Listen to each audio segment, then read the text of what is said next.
গল্পের নাম অব্যক্ত প্রেমার সুখ, কলমে আদ্রিতা নিশি। গল্পের তৃতীয় পর্ব। তৌহিদ সাহেব আজ রাত ৮টার আগেই বাড়িতে চলে এসেছেন অফিস থেকে। শরীরটা আজ তেমন একটা ভালো নেই। বেশ কয়েকদিন যাবৎ শরীরটা খারাপ যাচ্ছে। বয়স হয়েছে, আর বাঁচবেই বা কয়দিন। প্রেশার আপ ডাউন করায় তিনি হঠাৎই অসুস্থ হয়ে পড়েছেন। তিনি ফ্রেশ হয়ে ডাইনিং রুমে বসে আছেন। সামনেই আরেক সোফায় বসে আছে মিরাত আর ফাবিহা। তৌহিদ সাহেব বেশ ভালো মনের মানুষ। মিরাতের সাথে আজ পুরোপুরিভাবে পরিচয় পর্ব নিয়ে খোলাসা করতে বসেছেন। ফাবিহা নীরব দর্শক হয়ে তা উপভোগ করছে। তৌহিদ সাহেব চশমা ঠেলে জিজ্ঞেস করলেন, মিরাত মা, কোনো ক্লাসে পড়াশোনা করছো? কথাটা বড্ড আদুরে আর ভালোবাসাময় শোনাল। মিরাতের বেশ ভালো লাগল। পরিচয়টা কম দিনের, অথচ কতটা আপন লাগছে বাবার সমতুল্য মানুষটিকে। তার বাবা থাকলেও প্রতিদিন হয়তো এমন আদুরে কণ্ঠে তার সাথে কথা বলত। ভাবতেই আবেগাপ্লুত হয়ে উঠল। মিরাত আবেগাভাব বজায় রেখেই বলল, অনার্স দ্বিতীয় বর্ষে। ফাবিহা আর তুমি সমবয়সী প্রায়। কোন সাবজেক্ট নিয়ে পড়াশোনা করছো? কেমিস্ট্রি। আরিশা আর তুমি সেম সাবজেক্ট দেখছি। আরিশা আর আমি সেম কলেজ আর সেম সাবজেক্টে একই সাথে পড়াশোনা করছি। তৌহিদ সাহেব ক্ষীণ হেসে বললেন, ভালোভাবে পড়াশোনা করো। দোয়া করি জীবনে বড় কিছু হও। সাথে আরেকটা দোয়াও করে দিন আঙ্কেল, জীবনে যেন মানুষ হতে পারি। আশেপাশে কত মানুষ দেখি, তাদের মাঝে মনুষ্যত্ব নেই। এতটুকু কথা বলতেই মিরাতের কণ্ঠস্বর নিভে এল। হঠাৎই চক্ষু পটে ভেসে উঠল গ্রামের সেই মহিলাগুলো আর ইফতির মুখ। এরা তো মানুষ নয়, আস্ত শয়তান। তৌহিদ সাহেব বোধহয় বুঝলেন কথার মর্মার্থ। তিনি চমৎকার হেসে বললেন, দোয়া করি জীবনে আগে মানুষ হও, তারপর নিজের স্বপ্ন পূরণ করো। তুমি একদম ঠিক বলেছ, মানুষের রূপ নিয়ে থাকলেও মানুষ কজন হতে পারে। মিরাতের ওষ্ঠকোণেও ফুটে উঠল হাসি। ফাবিহা আজ ভীষণ খুশি, কারণ আজ সে বাবার সাথে টাইম স্পেন্ড করতে পারছে। আজ আনন্দঘন পরিবেশ বাড়িতে। সুরমা বেগম আজ নিজ হাতে রান্না করছেন। তাকে সাহায্য করছে ফুলি। নানা রকমের বাহারি খাবারের গন্ধে ডাইনিং রুম মম করছে। লোভনীয় খাবারের গন্ধ চারিদিকে ছড়িয়ে পড়েছে। তিনি ও হাত চালিয়ে দ্রুত রান্নার প্রয়াস চালাচ্ছেন। রান্নার মাঝে মাঝে দুই একবার ডাইনিং রুমে এসে কথা বলে যাচ্ছেন। আহিয়াত ঘুমো ঘুমো চোখে তৌহিদ সাহেবের কাছে এসে ধপ করে বসে পড়ল। তার মাথা হালকা ব্যথায় ভারাক্রান্ত, আর মাথার পেছনে অস্বস্তিকর টনটন অনুভূতি। চোখ দুটি রক্তাভ, ক্লান্তি ও অস্থিরতার ছাপ ফেলে গেছে। বিকেল থেকে বিরক্তিকর সময়ের মধ্যে বন্দী ছিল, কিন্তু হঠাৎ করে মাথা ব্যথার উৎপত্তি কেন, তা বুঝতে পারছে না। মিরাত আহিয়াদের দিকে নজর দিল। তার চেহারা দেখতে কিছুটা মলিন, যা দেখে মিরাতের মনে অবাক ভাব উকি দিয়েছে। হঠাৎ কেন এমন লাগছে? অসুস্থ নয় তো? বিকেলে তো সে সুস্থ ছিল, অথচ এখন কেন এই পরিবর্তন? মিরাতের মনে উদ্বেগের অনুভূতি জাগ্রত হল। আহিয়াত কি কোনো অশান্তির মধ্যে আছে? তৌহিদ সাহেব আহিয়াদের দিকে তাকিয়ে গভীর চিন্তায় ডুব দিলেন। তার অভিজ্ঞতাগুলো বলছিল, ছেলেটি কিছুটা অসুস্থ।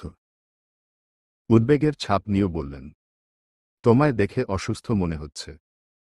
আহিয়াত ধীর, ঝিমিয়ে যাওয়া কণ্ঠে উত্তর দিল, মাথা ব্যথা করছে একটু। তৌহিদ সাহেবের চিন্তিত হলেন। উদ্বেগের তীব্রতা বাড়িয়ে তিনি জানতে চাইলেন, মেডিসিন নিয়েছ? আহিয়াত অত্যন্ত ক্ষীণ আওয়াজে বলল, নিয়েছি। মিরাত শুকনো মুখে তাকিয়ে রইল আহিয়াদের দিকে।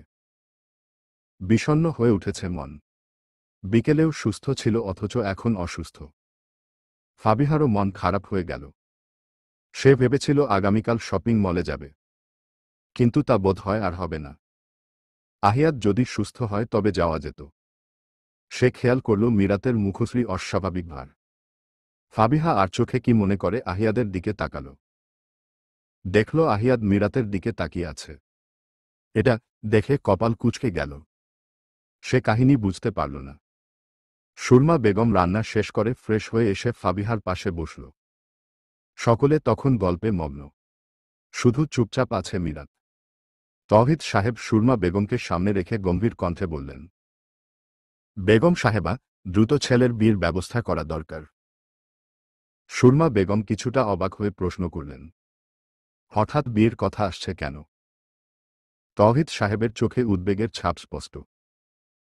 তিনি বললেন, ছেলে অসুস্থ, বাবা মার দায়িত্ব তো রয়েছেই, তাকে দেখাশোনা করার জন্য একটি জীবনসঙ্গিনী এনে দেওয়া প্রয়োজন।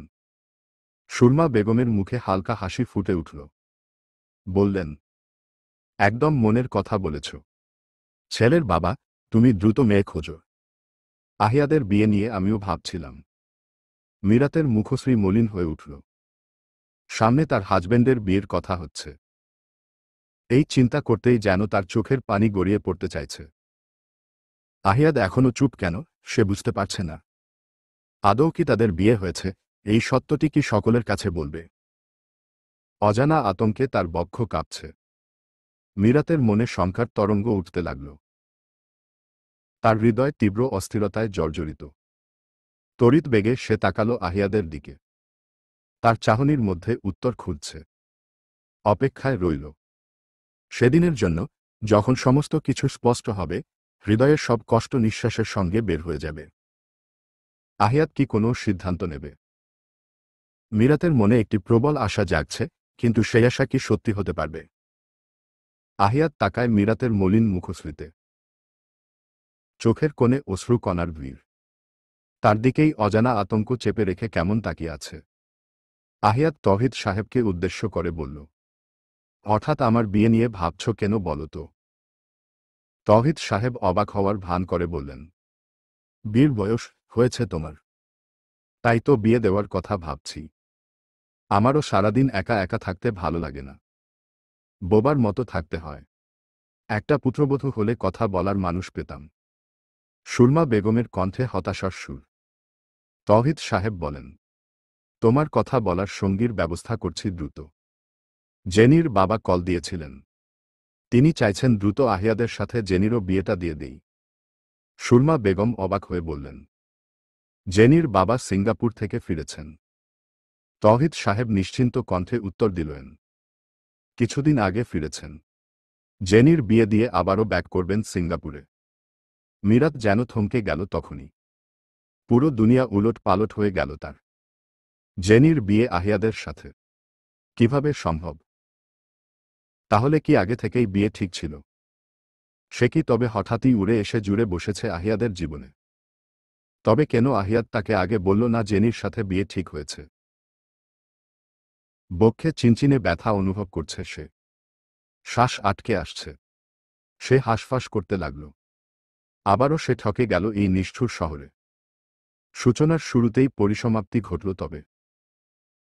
জীবনের এই অস্থিরতায়, যেখানে প্রতিটি মুহূর্তে ভেঙে পড়ার আশঙ্কা বিভ্রান্তির অন্ধকারে হারিয়ে যাচ্ছে। হৃদয়ের গভীরে জমে থাকা দুঃখ ও অসহায়ত্বের অনুভূতি তাকে আচ্ছন্ন করে রাখছে। এখন সে কোথায় যাবে? জেনি আপুর সাথে কি বিয়ে আগে থেকে ঠিক করা ছিল? অতি কষ্টে কম্পনরত কণ্ঠে আওড়াল মীরা। সেই কণ্ঠে ছেয়ে ছিল মলিনতা আর বিষাদের সুর। সুরমা বেগম উত্তর দিলেন, 1 মাস আগে দুই পরিবারের সম্মতি আহিয়াদ আর জেনির বিয়ে ঠিক করা হয়। এই বিষয়ে আমরা ছাড়া আর কেউ জানে না। মীরাত আহিয়াদের দিকে অশ্রুসিক্ত নয়নে তাকাল। আহিয়াদকে নির্লিপ্ততা শান্তভাবে বসে থাকতে দেখে যেন তার ভেতরের বিষণ্ণতা আরও গভীর হতে লাগল। সে অনুভব করল, আহিয়াদের এই নির্লিপ্ততা তার হৃদয়ে এক অজানা যন্ত্রণা সৃষ্টি করছে। মনের ভারে জর্জরিত হয়ে সে আর সেখানে থেকে বসে থাকতে পারল না। এক ধরনের অদ্ভুত তাড়নায় ভারাক্রান্ত মনে সেখানে থেকে প্রস্থান করল। আহিয়াদ অপলক চেয়ে রইল মীরাতের দিকে। পরিস্থিতির গ্যারাকলে পরে আজ সবকিছু অন্যরকম হয়ে গেছে। রাত 11টা বেজে 20 মিনিট। মীরাতের চোখে ঘুম নেই। বিছানায় শুয়ে এপাশ ওপাশ করছে। মনের মাঝে অশান্তির তুফান বইছে। ডাইনিং রুম থেকে ফিরে ওয়াশরুমের দরজা আটকে রেখে বেশ অনেকটা সময় নিঃশব্দে কান্নাকাটি করেছে। কান্নার কারণে তার চোখ মুখ ফুলে গেছে, চোখ লাল হয়ে উঠেছে। রাতে সুরমা বেগম খাওয়ার টেবিলে জিজ্ঞেস করেছিলেন, কি হয়েছে? কিন্তু মীরাত মিথ্যা বলে বিষয়টি চেপে গেছে। অভিমান আর রাগের কারণে আহিয়াদের সাথে সুযোগ বুঝে কথা বলেনি। সে কঠিন সিদ্ধান্ত নিয়ে ফেলেছে। আগামীকালই সে তার গ্রামের বাড়ি চলে যাবে। আর এই শহর কিংবা আহিয়াদের জীবনে থাকবে না। মনের গভীরে এই সংকল্প নিয়েই সে পাশে ফিরে তাকালো ফাবিহার দিকে। রুমের হালকা আলোয় দেখতে পেল ফাবিহা গভীর ঘুমে বিভোর। মীরাত নিঃশব্দে বিছানা থেকে নেমে দাঁড়াল। ভালোভাবে ওড়না জড়িয়ে নিল শরীরে। ধীর পায়ে সে এগিয়ে গেল দরজার দিকে। এখন তার প্রতিটি পদক্ষেপে নতুন শুরু এবং অশান্তির অবসান ঘটাতে পারে। দরজা খুলে সে রওনা দিল আহিয়াদের রুমের উদ্দেশ্যে। ফাবিহার রুম থেকে বেরোতেই দেখল আহিয়াদ মেইন দরজার দিকে যাচ্ছে, সেও পিছু পিছু গেল। আহিয়াদ মেইন দরজা ভিড়িয়ে ছাদের দিকে গেল। মীরাত যাবে কি যাবে না ভাবতে লাগল। দোটানায় পড়ে গেল সে। আজ কথাটা বলেই ছাড়বে সে। তাই সাহস সঞ্চার করে দরজা খুলে ছাদের দিকে গেল। আহিয়াদ ছাদের একপাশে অবস্থিত তালাবদ্ধ রুমটার সামনে দাঁড়িয়ে আছে। চাবি সে পকেট থেকে বের করে তালা খুলে ভেতরে প্রবেশ করল। রুমের ভিতর ঢুকতেই দরজা আটকে দেয়। ফ্যান অন করে দেওয়ার পর ঘরটা একটু একটু করে প্রাণ ফিরে পেতে লাগল। টেবিল থেকে এয়ার ফ্রেশনার নিয়ে রুমে স্প্রে করল। বেশ কয়েকদিন তার এই রুমে আসা হয়নি, ফলে বদ্ধ অবস্থায় থাকা কারণে ব্যবসা গন্ধ নাকে এসে লাগছে। রুমটি বেশ বড় নয়, মাঝারি আকারের হবে হয়তো। আহিয়াদ নিজ হাতে পরিকল্পনা করে এই রুমটি বানিয়েছে। এখানে বেশি কিছু নেই, একটি সিঙ্গেল বেড, টেবিল, চেয়ার এবং টেবিলে একটি পিসি ও গিটার। তবে এই সরল জিনিসগুলোর মধ্যেও তার সৃষ্টিশীলতার প্রতিফলন ধরা পড়ে। সে রুমটাকে সুন্দরভাবে সাজিয়েছে। যে কেউ এসে দেখলে ভালো লাগবে রুমটা। প্রতিটি কোণায় তার স্বপ্ন আর আবেগ মিশে রয়েছে। রুমের দেয়ালগুলোতে প্রিয় ছবি, টেবিলে সাজানো বই, এসবই আহিয়াদের নিজস্ব জগতের পরিচায়ক। ঘরটি তার চিন্তার প্রতীক, যেখানে সে একান্তে সময় কাটাতে পারে, নিজেকে খুঁজে পেতে পারে। আহিয়াদ মাঝে মাঝে এই রুমে এসে একাকী সময় কাটায়। এই নিরাপদ স্থানটি তার অন্তর্দ্বন্দ্বের রক্ষা কবচ। এখানে কারো আসা একেবারেই নিষিদ্ধ। সে কাউকে কখনো প্রবেশ করতে দেয়নি, এমনকি পরিবারের সদস্যদেরও না। আহিয়াদ বিছানায় শুয়ে পড়ল। এখানে আসলে সময়ের পরিসীমা ভুলে যেতে পারে। চারপাশের শান্তিতে, দেয়ালের দিকে তাকিয়ে তার মনে এক ধরনের মুক্তির অনুভূতি জাগছে। আজ সে এখানেই কাটাতে চায়। বাইরে চলতে থাকা জীবন, মানুষের হাসি কান্না, সকল কিছু দূরে চলে গেছে। রুমের নীরবতা তার হৃদয়ের গভীরে নেমে আসে, আর সে নিজেকে খুঁজে পেতে চায় এই একাকিত্বের মাঝে। ঘরের মধ্যে গিটারটি তার পাশে। এটি তার সঙ্গী, যখন কেবল সুরের প্রয়োজন হয়। এখানে এসে তার মন শান্ত হয়। অনুভব করে এই ছোট্ট জায়গাটি তার জীবনের কঠিন বাস্তবতার আশ্রয়স্থল। রাতের আকাশে মেঘের আনাগোনা। ভরা অন্ধকারে মাঝে মাঝে বিদ্যুৎ চমকে উঠছে। আকাশের বুক চিরে ঝলক আলো ছড়িয়ে দিচ্ছে আকাশের বুকে। হঠাৎ বাতাসের বেগও বৃদ্ধি পেয়েছে। শো শো করে বাতাসের আওয়াজ প্রতিধ্বনিত হচ্ছে। প্রকৃতি আজ নিজেই মহাকাব্য রচনা করতে ব্যস্ত হয়ে পড়েছে। এই বেগবর্ধিত বাতাসের মধ্যে চূর্ণবিচূর্ণ হচ্ছে রাতের নীরবতা। এর মাঝেই ঝমঝমিয়ে বৃষ্টি নামল। প্রথমে কয়েকটি ফোঁটা, তারপর একে একে ছড়িয়ে পড়ল বৃষ্টির পশলা। শহরের পিছালা রাস্তায় পড়া বৃষ্টির ফোঁটাগুলো অশ্রুরোধ সমতুল্য। বৃষ্টির শোভা নিত্যনতুন গল্পের সূচনা করছে। শহরের জীবন, গাছপালা, সকলেই বৃষ্টির এই আগমনে আনন্দিত। মেঘলা আকাশের নিচে এই বৃষ্টির মালা শহরকে স্নিগ্ধতার সুরে মোড়াতে শুরু করেছে, সব দুঃখ ভুলিয়ে দেওয়ার জন্য অতিমানবীয় অভ্যর্থনা। মীরাত মাত্রই আহিয়াদের ছাদের রুমটার সামনে এসে দাঁড়িয়েছে। হঠাৎই আকাশের কালো মেঘগুলো একত্রিত হয়ে বৃষ্টি নামাতে শুরু করল। বৃষ্টি রিমঝিম করে সমস্ত শহরকে ভিজিয়ে দিচ্ছে। মীরাত হোঁচকচিয়ে গেল হঠাৎ বৃষ্টি আসায়। বৃষ্টির তির্যক ফোঁটাগুলো তার শরীরে পড়তে লাগল। কোনো দিশা না পেয়ে সে হতাশায় দরজা ধাক্কাতে লাগল।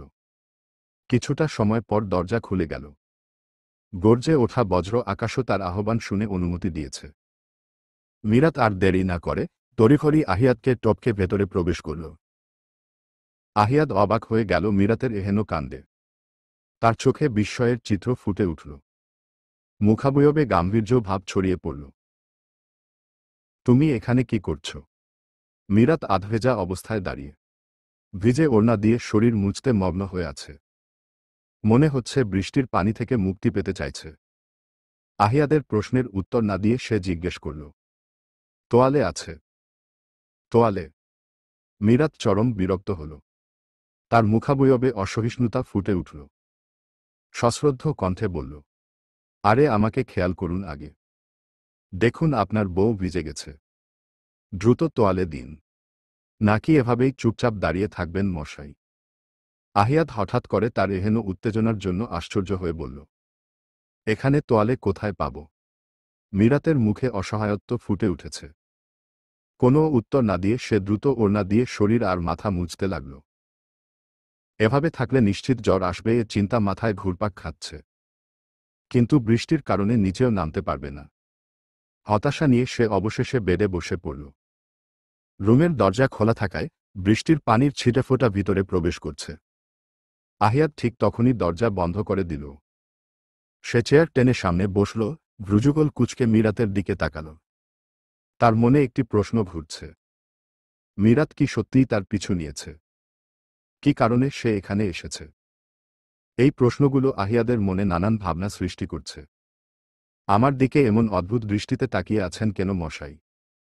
মীরাতের কণ্ঠে তীক্ষ্ণতা। তার চোখ দুটি ছোট ছোট হয়ে গিয়ে আহিয়াদের দিকে আক্রমণাত্মকভাবে তাকাল। আহিয়াদের কোনো হেলদোল দেখা গেল না। সে কেবল সন্দিহান কণ্ঠে বলল, আমাকে অনুসরণ করে এখানে কেন এসেছ? মীরাত কিছুটা ব্যঙ্গাত্মক কণ্ঠে বলল, আপনি রাতের বেলায় কোথায় যান তা খেয়াল রাখব না। ছেলেদের ওপর বিশ্বাস নেই, তাই আর কি আপনাকে চোখে চোখে রাখছি। মীরাতের ব্যবহারে পরিবর্তন দেখে আহিয়াত হতভম্ব হয়ে গেল। এই মেয়ের আজ হলোটা কি? হঠাৎ এত পরিবর্তন? এসব কি বলছ? আপনার মতলবটা বলুন আগে। মানে? ঘরে বউ রেখে আরেকটা বীর পায়তারা করছেন মশাই। একটা কথা শুনে রাখুন, আমি থাকতে আপনাকে আমার সতীন আনতে দেব না। হোয়াট? এসব কি বলছো তুমি? জেনি না ফেনি ওই মেয়েকে যদি বিয়ে করতে চান আমি কিন্তু চুপ থাকব না। ভেবেছিলাম কাল একবারে গ্রামে চলে যাব, কিন্তু আমার সিদ্ধান্ত পরিবর্তন করেছি। নতুন করে সিদ্ধান্ত নিয়েছি ওই জেনিকে বিয়ে করতে দেব না। এই বিয়ে আটকাতে দরকার হয় আইনি ব্যবস্থা নেব। যদি তাতেও কাজ না হয় শাহবাগে রাস্তায় বসে অনশন করব। আহিয়াদের গম্ভীর মুখ হাস্যোজ্জ্বল হয়ে উঠল। সে মীরাতের কথা শুনে হু হা করে উচ্চস্বরে হেসে উঠল। মীরাত বোকার মতো আহিয়াদের দিকে তাকিয়ে রইল। রাতের গভীরতা বেড়ে চলেছে। আকাশের অন্ধকারের মাঝে ভেসে উঠেছে ঝড়ের উন্মাদনা। বাতাসে অস্বস্তিকর তীব্রতা, বৃষ্টির গতি দ্বিগুণ হয়েছে। বজ্রের গর্জন গভীর রাতে শিহরণ জাগাচ্ছে। পরপর বজ্রপাতের বিদ্যুতের আভা চারপাশে ভাসমান। শান্ত পরিবেশের মুহূর্তেই পরিবর্তন ঘটেছে। এখন উন্মাদনার আবহ তৈরি হয়েছে চারিপাশে। রুমের মাঝখানে দুই মানবী মীরাত ও আহিয়াদ। তাদের অবস্থান একে অপর থেকে কিছুটা দূরে। আজ তারা কিছুটা নার্ভাস। মীরাতের কণ্ঠে বিস্ময়ের ছোঁয়া। প্রশ্ন করল, আপনি হাসছেন কেন? আহিয়াদ তার হাসি থামিয়ে বলল, তো শাহবাগে আন্দোলন করতে প্রস্তুত মিসেস আহিয়াদ সীমান্ত? মীরাতের মনে কুৎসিত অবাকভাব জাগ্রত হল। এতক্ষণে সে উপলব্ধি করল কি বলে ফেলেছে। কিন্তু অদ্ভুতভাবে সেই অনুভূতি তাকে লজ্জিত করেনি। বরং নিজ অধিকারের জন্য লড়াই করা যে প্রয়োজন তা সুদৃঢ়ভাবে প্রতিধ্বনিত হল অন্তরে। মীরাত গমগমে কণ্ঠে বলল, নিজের অধিকারের জন্য সবকিছু করতে পারি আমি। আহিয়াদের মুখে তখন মৃদু হাসি ফুটে উঠল। মীরাতের কথাগুলি তার মনে অদৃশ্য ভালোলাগায় ভরিয়ে দিয়েছে। তবে সে তা অব্যক্ত রাখল। আহিয়াদ ওষ্ঠ কোণে হাসি বজায় রেখে বলল, অবশেষে অন্যায়ের বিরুদ্ধে প্রতিবাদ করতে শিখে গেলে। আহিয়াদের হাস্যোজ্জ্বল মুখ দেখে মীরাত ভড়কে গেল। রাগ করার বদলে হাসছে মানুষটা। এমন আজব ব্যবহার তার বোধগম্য হল না। আজ আবার গম্ভীর মুখে হাসিও ফুটেছে ভাবতেই নানা কথা মাথায় ঘুরতে লাগল। মীরাত কিছুটা বিস্ময় নিয়ে বলল, আপনি রাগ না দেখিয়ে হাসছেন। আহিয়াদের ওষ্ঠে এখনো হাসির রেখা বিদ্যমান। তা বজায় রেখে বলল, হাসার মতো কথা বলেছ তাই হাসছি। আমি জানি তুমি জেনির বিষয়টা জেনে মন খারাপ করেছ। মন খারাপ করারই কথা। একটা মেয়ে কখনোই চায় না তার হাসব্যান্ডের অন্য কারোর সাথে বিয়ে হোক। তুমি এখনো মন থেকে এখনো আমায় নিজের হাসব্যান্ড বলে না মানলেও বিয়েটা মানতে শুরু করেছ। আমি বিয়ের পরেই জেনির কথা জানাতে চেয়েছিলাম কিন্তু সুযোগ হয়ে ওঠেনি তেমন। ভেবেছিলাম 1-2 দিনের মধ্যে বলে দিব, কিন্তু আমি বলার আগেই জানতে পারলে। ডাইনিং রুমেও তোমার অস্বাভাবিক আচরণ দেখেছি।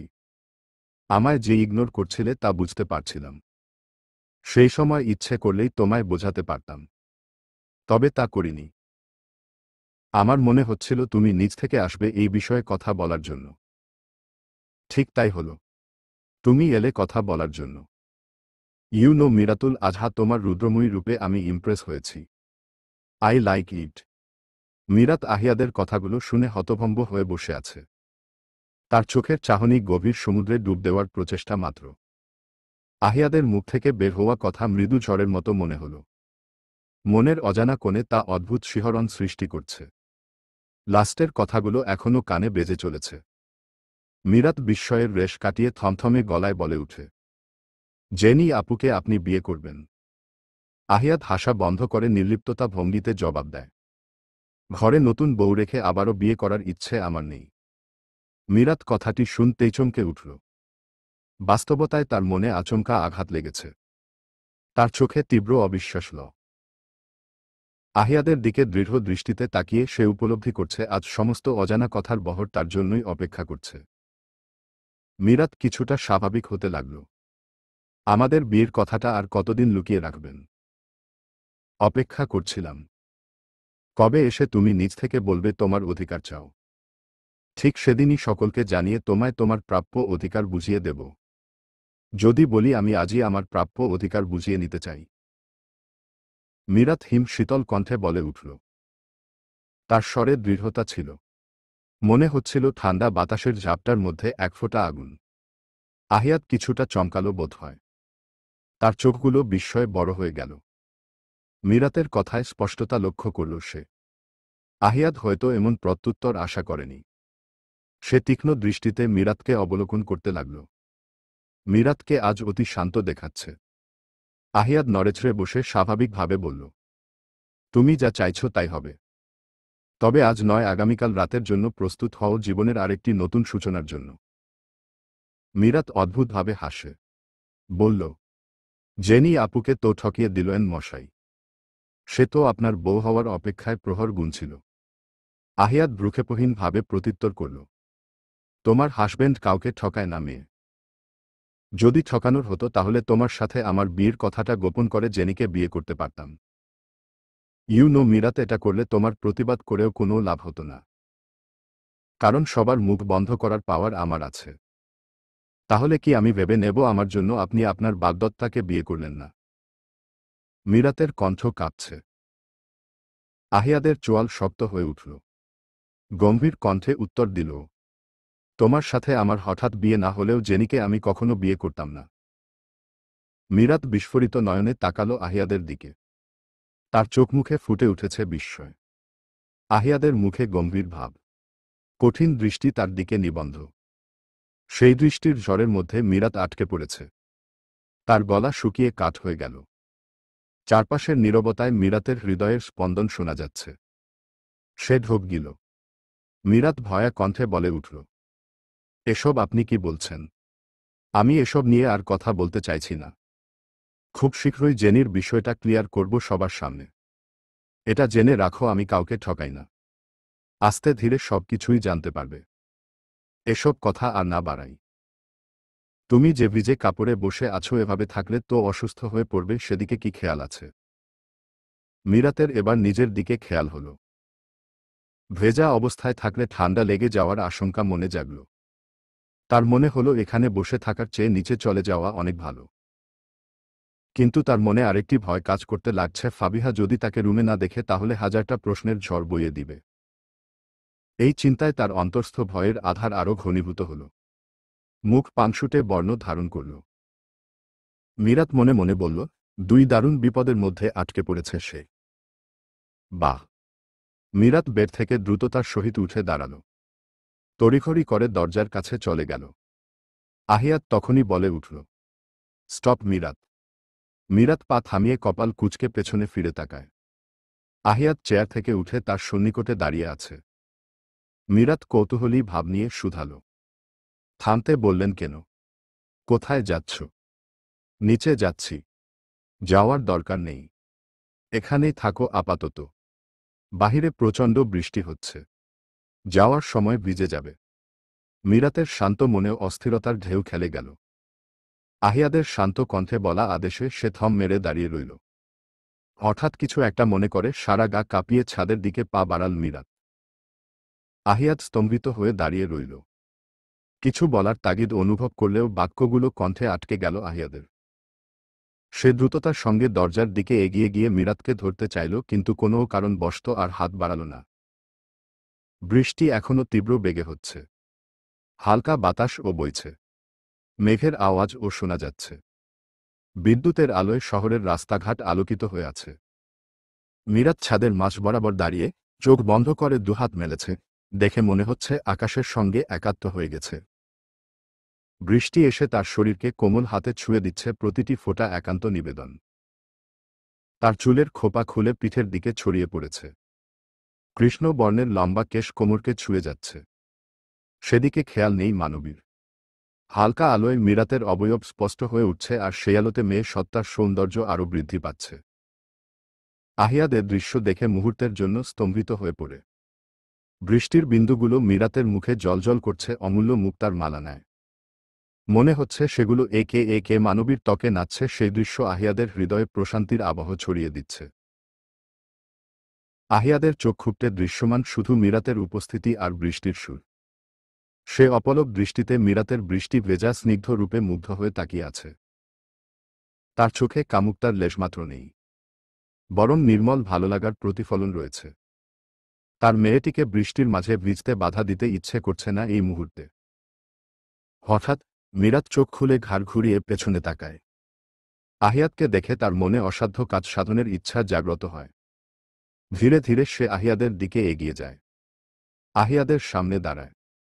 সে সাহস সঞ্চার করে কোমল হাত দিয়ে আহিয়াদের হাত ধরে। আহিয়াদ ভ্রুর যুগল কুঁচকে তাকায়। মীরাত সুমিষ্ট কণ্ঠে বলে ওঠে, আমাদের নতুন জীবনের সূচনাটা হোক আপনার আর আমার বৃষ্টিবিলাসের মধ্যে দিয়ে। কথাটি সম্পূর্ণ করেই সে আহিয়াদকে টেনে ছাদের মাঝ বরাবর নিয়ে আসে। আহিয়াদও বাধা দেয় না, কেবল মীরাতের কাণ্ড দেখে মুগ্ধ হয়ে যায়। দুই মানবী আজ বৃষ্টির সাথে একাকার হয়ে চলেছে। বৃষ্টি তাদেরকে অসাধারণ সঙ্গীতের ছন্দে বাঁধছে। মনে হচ্ছে সময় যেন থেমে গেছে এই ক্ষণে। সারা দুনিয়া ভুলে তারা মেতে আছে বৃষ্টির আনন্দে, যেখানে প্রতিটি ফোঁটায় লুকিয়ে রয়েছে স্বপ্ন ও প্রেমের প্রতিশ্রুতি। মীরাত আহিয়াদের মুখ পানে তাকায়। চোখে নানা প্রশ্নের ঝুড়ি। সে নিজেকে দমিয়ে রাখল। ওষ্ঠ ভিজিয়ে কম্পনরত কণ্ঠে আওড়াল, আহিয়াদ, আপনি কি আমার একটা কথা রাখবেন? মীরাতের কণ্ঠে কিছু একটা ছিল, যা আহিয়াদকে উদ্বিগ্ন করে তুলল। উৎকণ্ঠা চেপে জিজ্ঞেস করল, কি কথা? মীরাত মলিন হেসে বলল, কথা দিন আপনি আমায় কখনো ছেড়ে যাবেন না। আহিয়াদের উদ্বিগ্নভাব কমে আসে। মনে অদ্ভুত ভালোলাগার দোলা দিল। সে পুরুষালী হাত দ্বারা মীরাতের নরম হাত মুঠোবন্দি করে নিল। মীরাত কিছুটা চমকে উঠেও নিজেকে সামলে নিল। কথা দিলাম, কখনো ছেড়ে যাব না। আহিয়াদের কণ্ঠ হতে নিঃসৃত কথায় মীরাত সতৃষ্ণ নয়নে আহিয়াদের দিকে তাকায়। তার চোখে বিরাজ করছে অসীম কৌতূহল ও আবেগের দীপশিখা। ঠোঁটের কোণে হাসির রেখা ধীরে ধীরে ফুটে ওঠে, কিন্তু সে হাসি আহিয়াদের দৃষ্টির অগোচরে থেকে যায়। হঠাৎ করেই আহিয়াদ তার মুঠোবন্দি হাতের দিকে নজর দেয়। মুহূর্তের চাঞ্চল্যে মীরাতের নরম হাতে তার ওষ্ঠ ছুঁয়ে দেয়। এই অপ্রত্যাশিত স্পর্শে মীরাত ভীষণভাবে চমকায়। শিরশির করে ওঠে শরীর। মীরাত লাজুক ভাব আড়াল করে বিস্মিত কণ্ঠে শুধাল, এটা কি ছিল? আহিয়াদ ভ্রুক্ষেপহীন ভাবে উত্তর দিল, আমাদের নতুন জীবনের সুন্দর সূচনার প্রাথমিক ধাপ। মীরাত লজ্জায় হাঁসফাঁস করতে লাগল। সে দৃষ্টি ঘুরিয়ে অন্যদিকে তাকাল। আহিয়াদ মীরাতের হাত ছেড়ে স্বাভাবিক হয়ে দাঁড়ায়। মীরাত তখনই উল্টো ঘুরে দাঁড়ায়। লাজুক হাসি তার ওষ্ঠ জুড়ে। এর মাঝেই কেটে গেছে 3 দিন। আহিয়াদ আর মীরাত 2 দিনের জ্বরে কাহিল হয়ে গিয়েছে। আহিয়াদের জ্বর কম থাকলেও মীরাতের জ্বরের মাত্রা বেশি ছিল। বৃষ্টিতে ভেজার কারণে এই অবস্থা হয়েছিল। গতকাল হতে মীরাত আর আহিয়াদ দুজনেই কিছুটা সুস্থ। সুরমা বেগম দুজনের যত্ন নিজ হাতে করেছেন এই 3 দিন। হঠাৎ জ্বর কেন হয়েছে তা নিয়ে দুজনকে নানা প্রশ্ন করে গেছেন। অথচ দুজনেই চুপচাপ হযবরল বুঝিয়ে এড়িয়ে গেছে। কিন্তু ফাবিহা এই ঘটনায় একটু সন্দিহান বটে। মিরাত বা আহিয়াদের কথা সে বিশ্বাস করেনি। তার সন্দেহের মাত্রা বাড়িয়ে দিয়েছিল বৃষ্টিস্নাত রাতে ফাবিহার রুমে মিরাতের অনুপস্থিতি। সেদিন রাতে বাজ পড়ার পর ফাবিহার ঘুম ভেঙে যায়। সে পাশে তাকিয়ে দেখে মিরাত নেই বিছানায়। সে উঠে ওয়াশরুম, ব্যালকনিতে খোঁজে তবে পায় না। সে রুমের দরজা খুলতে গিয়ে দেখে দরজা আগে থেকেই খোলা। ফাবিহা বুঝতে পারে মিরাত ডাইনিং রুমে আছে। সে ডাইনিং রুমে যাওয়ার সময়ই ভেজা শরীরে মিরাতকে তার ঘরের দিকে ছুটে আসতে দেখে। সে কথা বলতে যাবে তার আগেই মিরাত তার রুমে ঢুকে যায়। ফাবিহা কিছুটা অবাক হয়। এত রাতে মিরাতকে বৃষ্টিতে ভেজা অবস্থায় দেখে তার মাথায় ঘুরপাক খেতে থাকে ছাদের চাবি মিরাত কিভাবে পেল। সে সন্দিহান হয়ে মেইন দরজার দিকে যাবে অমনি দরজা খুলে আহিয়াতকে আসতে দেখল। তাও ভেজা অবস্থায় তার সন্দেহ কিছুটা গাঢ় হল। তার মানে দুজনে কি বৃষ্টি বিলাস করেছে? নানা ভাবনায় সেখানে থেকে নিজের রুমে যায় আহিয়াত দেখার আগেই। সে রুমে যেতেই দেখতে পায় মিরাত শুয়ে পড়েছে। সে কিছু না জিজ্ঞেস করে চুপচাপ শুয়ে পড়ে বিছানায়। সে বুঝতে পারে কাহিনী কিছু একটা আছে। সন্দেহ তো সেদিনই হয়েছিল যেদিন জেনি আর আহিয়াদের বিয়ের কথা জেনে মিরাত মলিন মুখে উঠে এসেছিল। আহিয়াত তাদের ফ্ল্যাটের সামনে গাড়ি নিয়ে দাঁড়িয়ে অপেক্ষা করছে। পরনে সাদা শার্ট, কালো প্যান্ট, হাতে ঘড়ি, চোখে কালো চশমা আর চুল জেল দিয়ে সেট করা। আজকে দেখতে অধিক সুদর্শন লাগছে। আহিয়াদের অপেক্ষা করার কারণ সবাই মিলে শপিং করতে যাবে আজ। গতকাল রাতে পরিবারের সকলকে পার্টির কথা বলেছে। সকলে কি উপলক্ষে পার্টি দিচ্ছে কারণটা জানতে চাইলেও সে কাউকে বলেনি। শুধু বলেছে কারণটা সারপ্রাইজ হিসেবে থাক। আগামীকাল আহিয়াদ মাঝারি পরিসরে পার্টির আয়োজন করেছে। পার্টির সকল খরচ সে বহন করবে। সেই উপলক্ষে আজ শপিং করতে যাওয়া। অপেক্ষার প্রহর শেষ করে মিরাত, ফাবিহা, সুরমা বেগম একসাথে আহিয়াদের সামনে উপস্থিত হল। আহিয়াদ সকলের দিকে দৃষ্টিপাত করে গাড়ির দরজা খুলে ড্রাইভিং সিটে বসে পড়ল। সুরমা বেগম ড্রাইভিং সিটের পাশের সিটে বসে পড়লেন। মিরাত আর ফাবিহা পেছনের সিটে বসে পড়ে। আহিয়াত সিট বেল্ট লাগিয়ে যখন লুকিং গ্লাসের দিকে নজর দিল তখন সেখানে তার চোখে পড়ল মিরাতের মুখাবয়ব। অস্বস্তিতে ভরা সেই মুখটি যেন জ্বরের থাবায় জর্জরিত।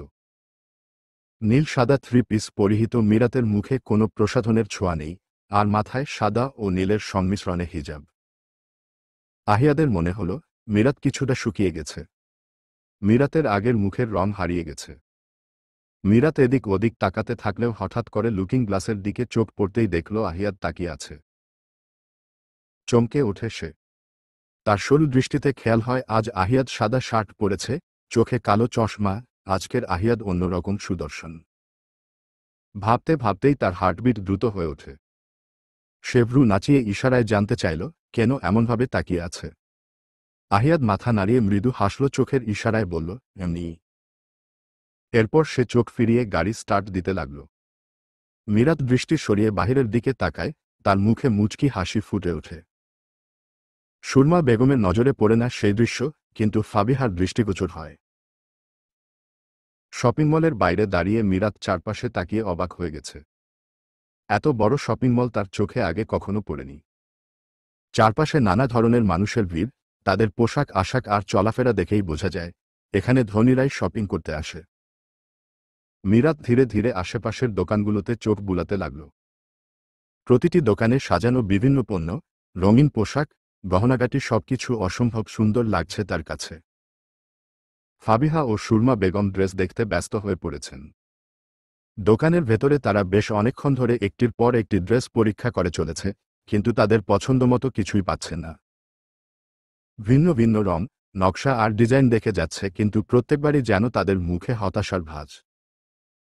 অন্যদিকে আহিয়াত তাদের এই কাণ্ড দেখে অবাক হয়ে ভাবতে থাকে। মা ও বোনের অবিরাম চর্চা ড্রেস চয়েজের মাঝে সে একাকী দাঁড়িয়ে আছে। পাশে থাকা সেলসম্যানের দিকে তাকিয়ে তার মনে বেচারা ওই যুবকের জন্য সত্যিই দুঃখ হচ্ছে। একের পর এক পোশাক নিয়ে আসছে, কিন্তু কাউকেই সন্তুষ্ট করতে পারছে না। সেলসম্যানের উপর দৃষ্টি রেখে সে একটু হতাশ হয়ে আশেপাশে তাকাতে লাগল। মিরাতকে এদিক ওদিক তাকিয়ে খুঁজতে লাগল। দোকানের কাচের দেয়াল ভেদ করে যখন মিরাতের পরিচিত মুখ চোখে পড়ে। আহিয়াত সুরমা বেগমকে উদ্দেশ্য করে বলে উঠল, মা তুমি ফাবিহার ড্রেস চয়েস করো, আমি আমার আর বাবার ড্রেস কিনে নিয়ে আসি। সুরমা বেগম পিছু ফিরে উত্তর দিল, ঠিক আছে যাও, তার আগে মিরাতকে খুঁজে নিয়ে এসো। এত দ্রুত কোথায় গেল? মিরাতের ড্রেসও তো কিনতে হবে। আহিয়াত মাথা দুলিয়ে বলল, ঠিক আছে আমি মিরাতকে খুঁজে নিয়ে আসছি। কথাটি সমাপ্ত করে আহিয়াত সেখানে থেকে বেরিয়ে মিরাতের কাছে গেল। মিরাত শাড়ির দোকানের সামনে দাঁড়িয়ে আছে, তার চোখে রং বেরঙের শাড়ির বাহার। প্রতিটি শাড়ির আলাদা আলাদা ডিজাইন, কিন্তু তার মন হারিয়ে গেছে বিশেষ একটিতে। কাচের আস্তরণ ভেদ করে হালকা গোলাপি রঙের শাড়ির দিকে তাকাল। হালকা গোলাপির মাঝখানে গোল্ডেন সুতোর ছোট ছোট কারুকাজ করা শাড়িটি দূর থেকে দেখতেই অসাধারণ সুন্দর লাগছে। মিরাত। মিরাত ভাবনার অবসান ঘটে। সে চমকে পেছনে তাকায়। পেছনে তাকাতেই দেখতে পায় আহিয়াতকে। মিরাত কৌতূহল নিয়ে বলল, আপনি এখানে? আহিয়াত সরাসরি উত্তর দেয়, তোমায় খুঁজতে এসেছিলাম, চলো আমার সাথে। কোথায়? আহিয়াত কথা না বাড়িয়ে মিরাতের এক হাত ধরল। মিরাত কিছু বলবে তার আগেই আহিয়াত তাকে টেনে নিয়ে যেতে লাগল। মিরাত আর আহিয়াত জুয়েলার্সের দোকানে বসে আছে। মিরাতের মুখে বিস্ময়ের ছাপ স্পষ্ট, দৃষ্টি নিবন্ধ করেছে সামনে থাকা সেলসম্যানের দিকে যে গহনা প্যাকিং করে দিচ্ছে। আহিয়াত তখন নীরবে তার কার্ড বের করে টাকা পরিশোধ করে দিল। ভাবতেই অবাক লাগছে আহিয়াত তার জন্য গহনা কিনছে। দোকানে প্রবেশের পর মিরাত কিছু বুঝতে পারেনি কেন তাকে এখানে আনা হয়েছে। কিন্তু যখন হঠাৎই আহিয়াত তার হাতের স্বর্ণের চুড়ি পরিয়ে দেখতে লাগল, তখন মিরাত বিস্ময়ে জিজ্ঞেস করেছিল, চুড়ি কার জন্য নিচ্ছে? আহিয়াদের সরল উত্তর, বউয়ের জন্য নিচ্ছে। এ কথা শুনেই মিরাতের মনে অদ্ভুত অনুভূতি জেগে উঠেছিল। তার চোখে মুখে বিস্ময়ের রেশ লেগে রয়েছে এখনো। গহনার ব্যাগটা হাতে নিয়ে মিরাতকে চুপচাপ অন্যমনস্ক দাঁড়িয়ে থাকতে দেখে শুধাল, চুপচাপ দাঁড়িয়ে আছো কেন? গহনা পছন্দ হয়নি? মিরাত থতমত খেয়ে বলল, আমি কখন বললাম পছন্দ হয়নি? আপনি যে এত গহনা কিনলেন, আমার জন্য এগুলো না কিনলেও পারতেন। আহিয়াত সামনের দিকে যেতে যেতে গাম্ভীর্য ভাব নিয়ে বলল, আমার ইচ্ছে হয়েছে তাই তোমার জন্য কিনেছি। মিরাত মুখ গোমরা করে পিছে পিছে গেল। মিরাত কিছুটা অস্বস্তিতে বলল, আপনি এই শাড়ির দোকানে আবার কেন আসলেন? তাড়াতাড়ি চলুন, আন্টি আমাদের খুঁজবে। কিন্তু আহিয়াত তার কথায় পাত্তা না দিয়ে হালকা গোলাপি শাড়িটি হাতে নিল। মিরাতের গায়ে শাড়িটি ধরতেই তার চোখে পড়ে সেই অপরূপ সৌন্দর্য। শাড়ির রং মিরাতের গায়ে বিশেষ দ্যুতির সঞ্চার করছে। মিরাত ফ্যাল ফ্যাল করে তাকিয়ে থাকে, আহিয়াদের কাণ্ড কারখানা দেখছে, মনে হচ্ছে যেন পুরো দোকানটাই তুলে নিয়ে যাবে। তার খেয়াল হলো এই শাড়িটাই তো সে তখন বাহির হতে দেখছিল। তাহলে কি আহিয়াত কোনোভাবে বুঝতে পেরেছে তার এই শাড়ি পছন্দ? মনে মনে উৎকণ্ঠিত হয়ে ভাবতে লাগল। আহিয়াত তখন আরও 7টা শাড়ি পছন্দ করে সেলসম্যানকে প্যাকিং করতে নির্দেশ দিল। মিরাত আবারও বিস্ময় নিয়ে বলল, এত শাড়ি কার জন্য কিনছেন? আহিয়াত ঘড়িতে সময় দেখতে দেখতে গম্ভীর কণ্ঠে উত্তর দিল, দুটো মায়ের আর বাকিগুলো তোমার। সে একবার শাড়ির দিকে তাকাচ্ছে তো আরেকবার আহিয়াদের দিকে তাকাচ্ছে। মিরাত মিনমিনে কণ্ঠে বলল, হঠাৎ কেন আমার জন্য শপিং করছেন বলুন তো? আপনার বাড়ির লোক জিজ্ঞেস করলে কি বলবেন? আহিয়াত তীক্ষ্ণ দৃষ্টিতে মিরাতের দিকে তাকিয়ে বলল, যেটা সত্যি সেটাই বলব। তুমি হয়তো ভাবছ আমি বিয়ের বিষয়টা লুকিয়ে রাখতে চাইছি, কিন্তু তেমন নয়।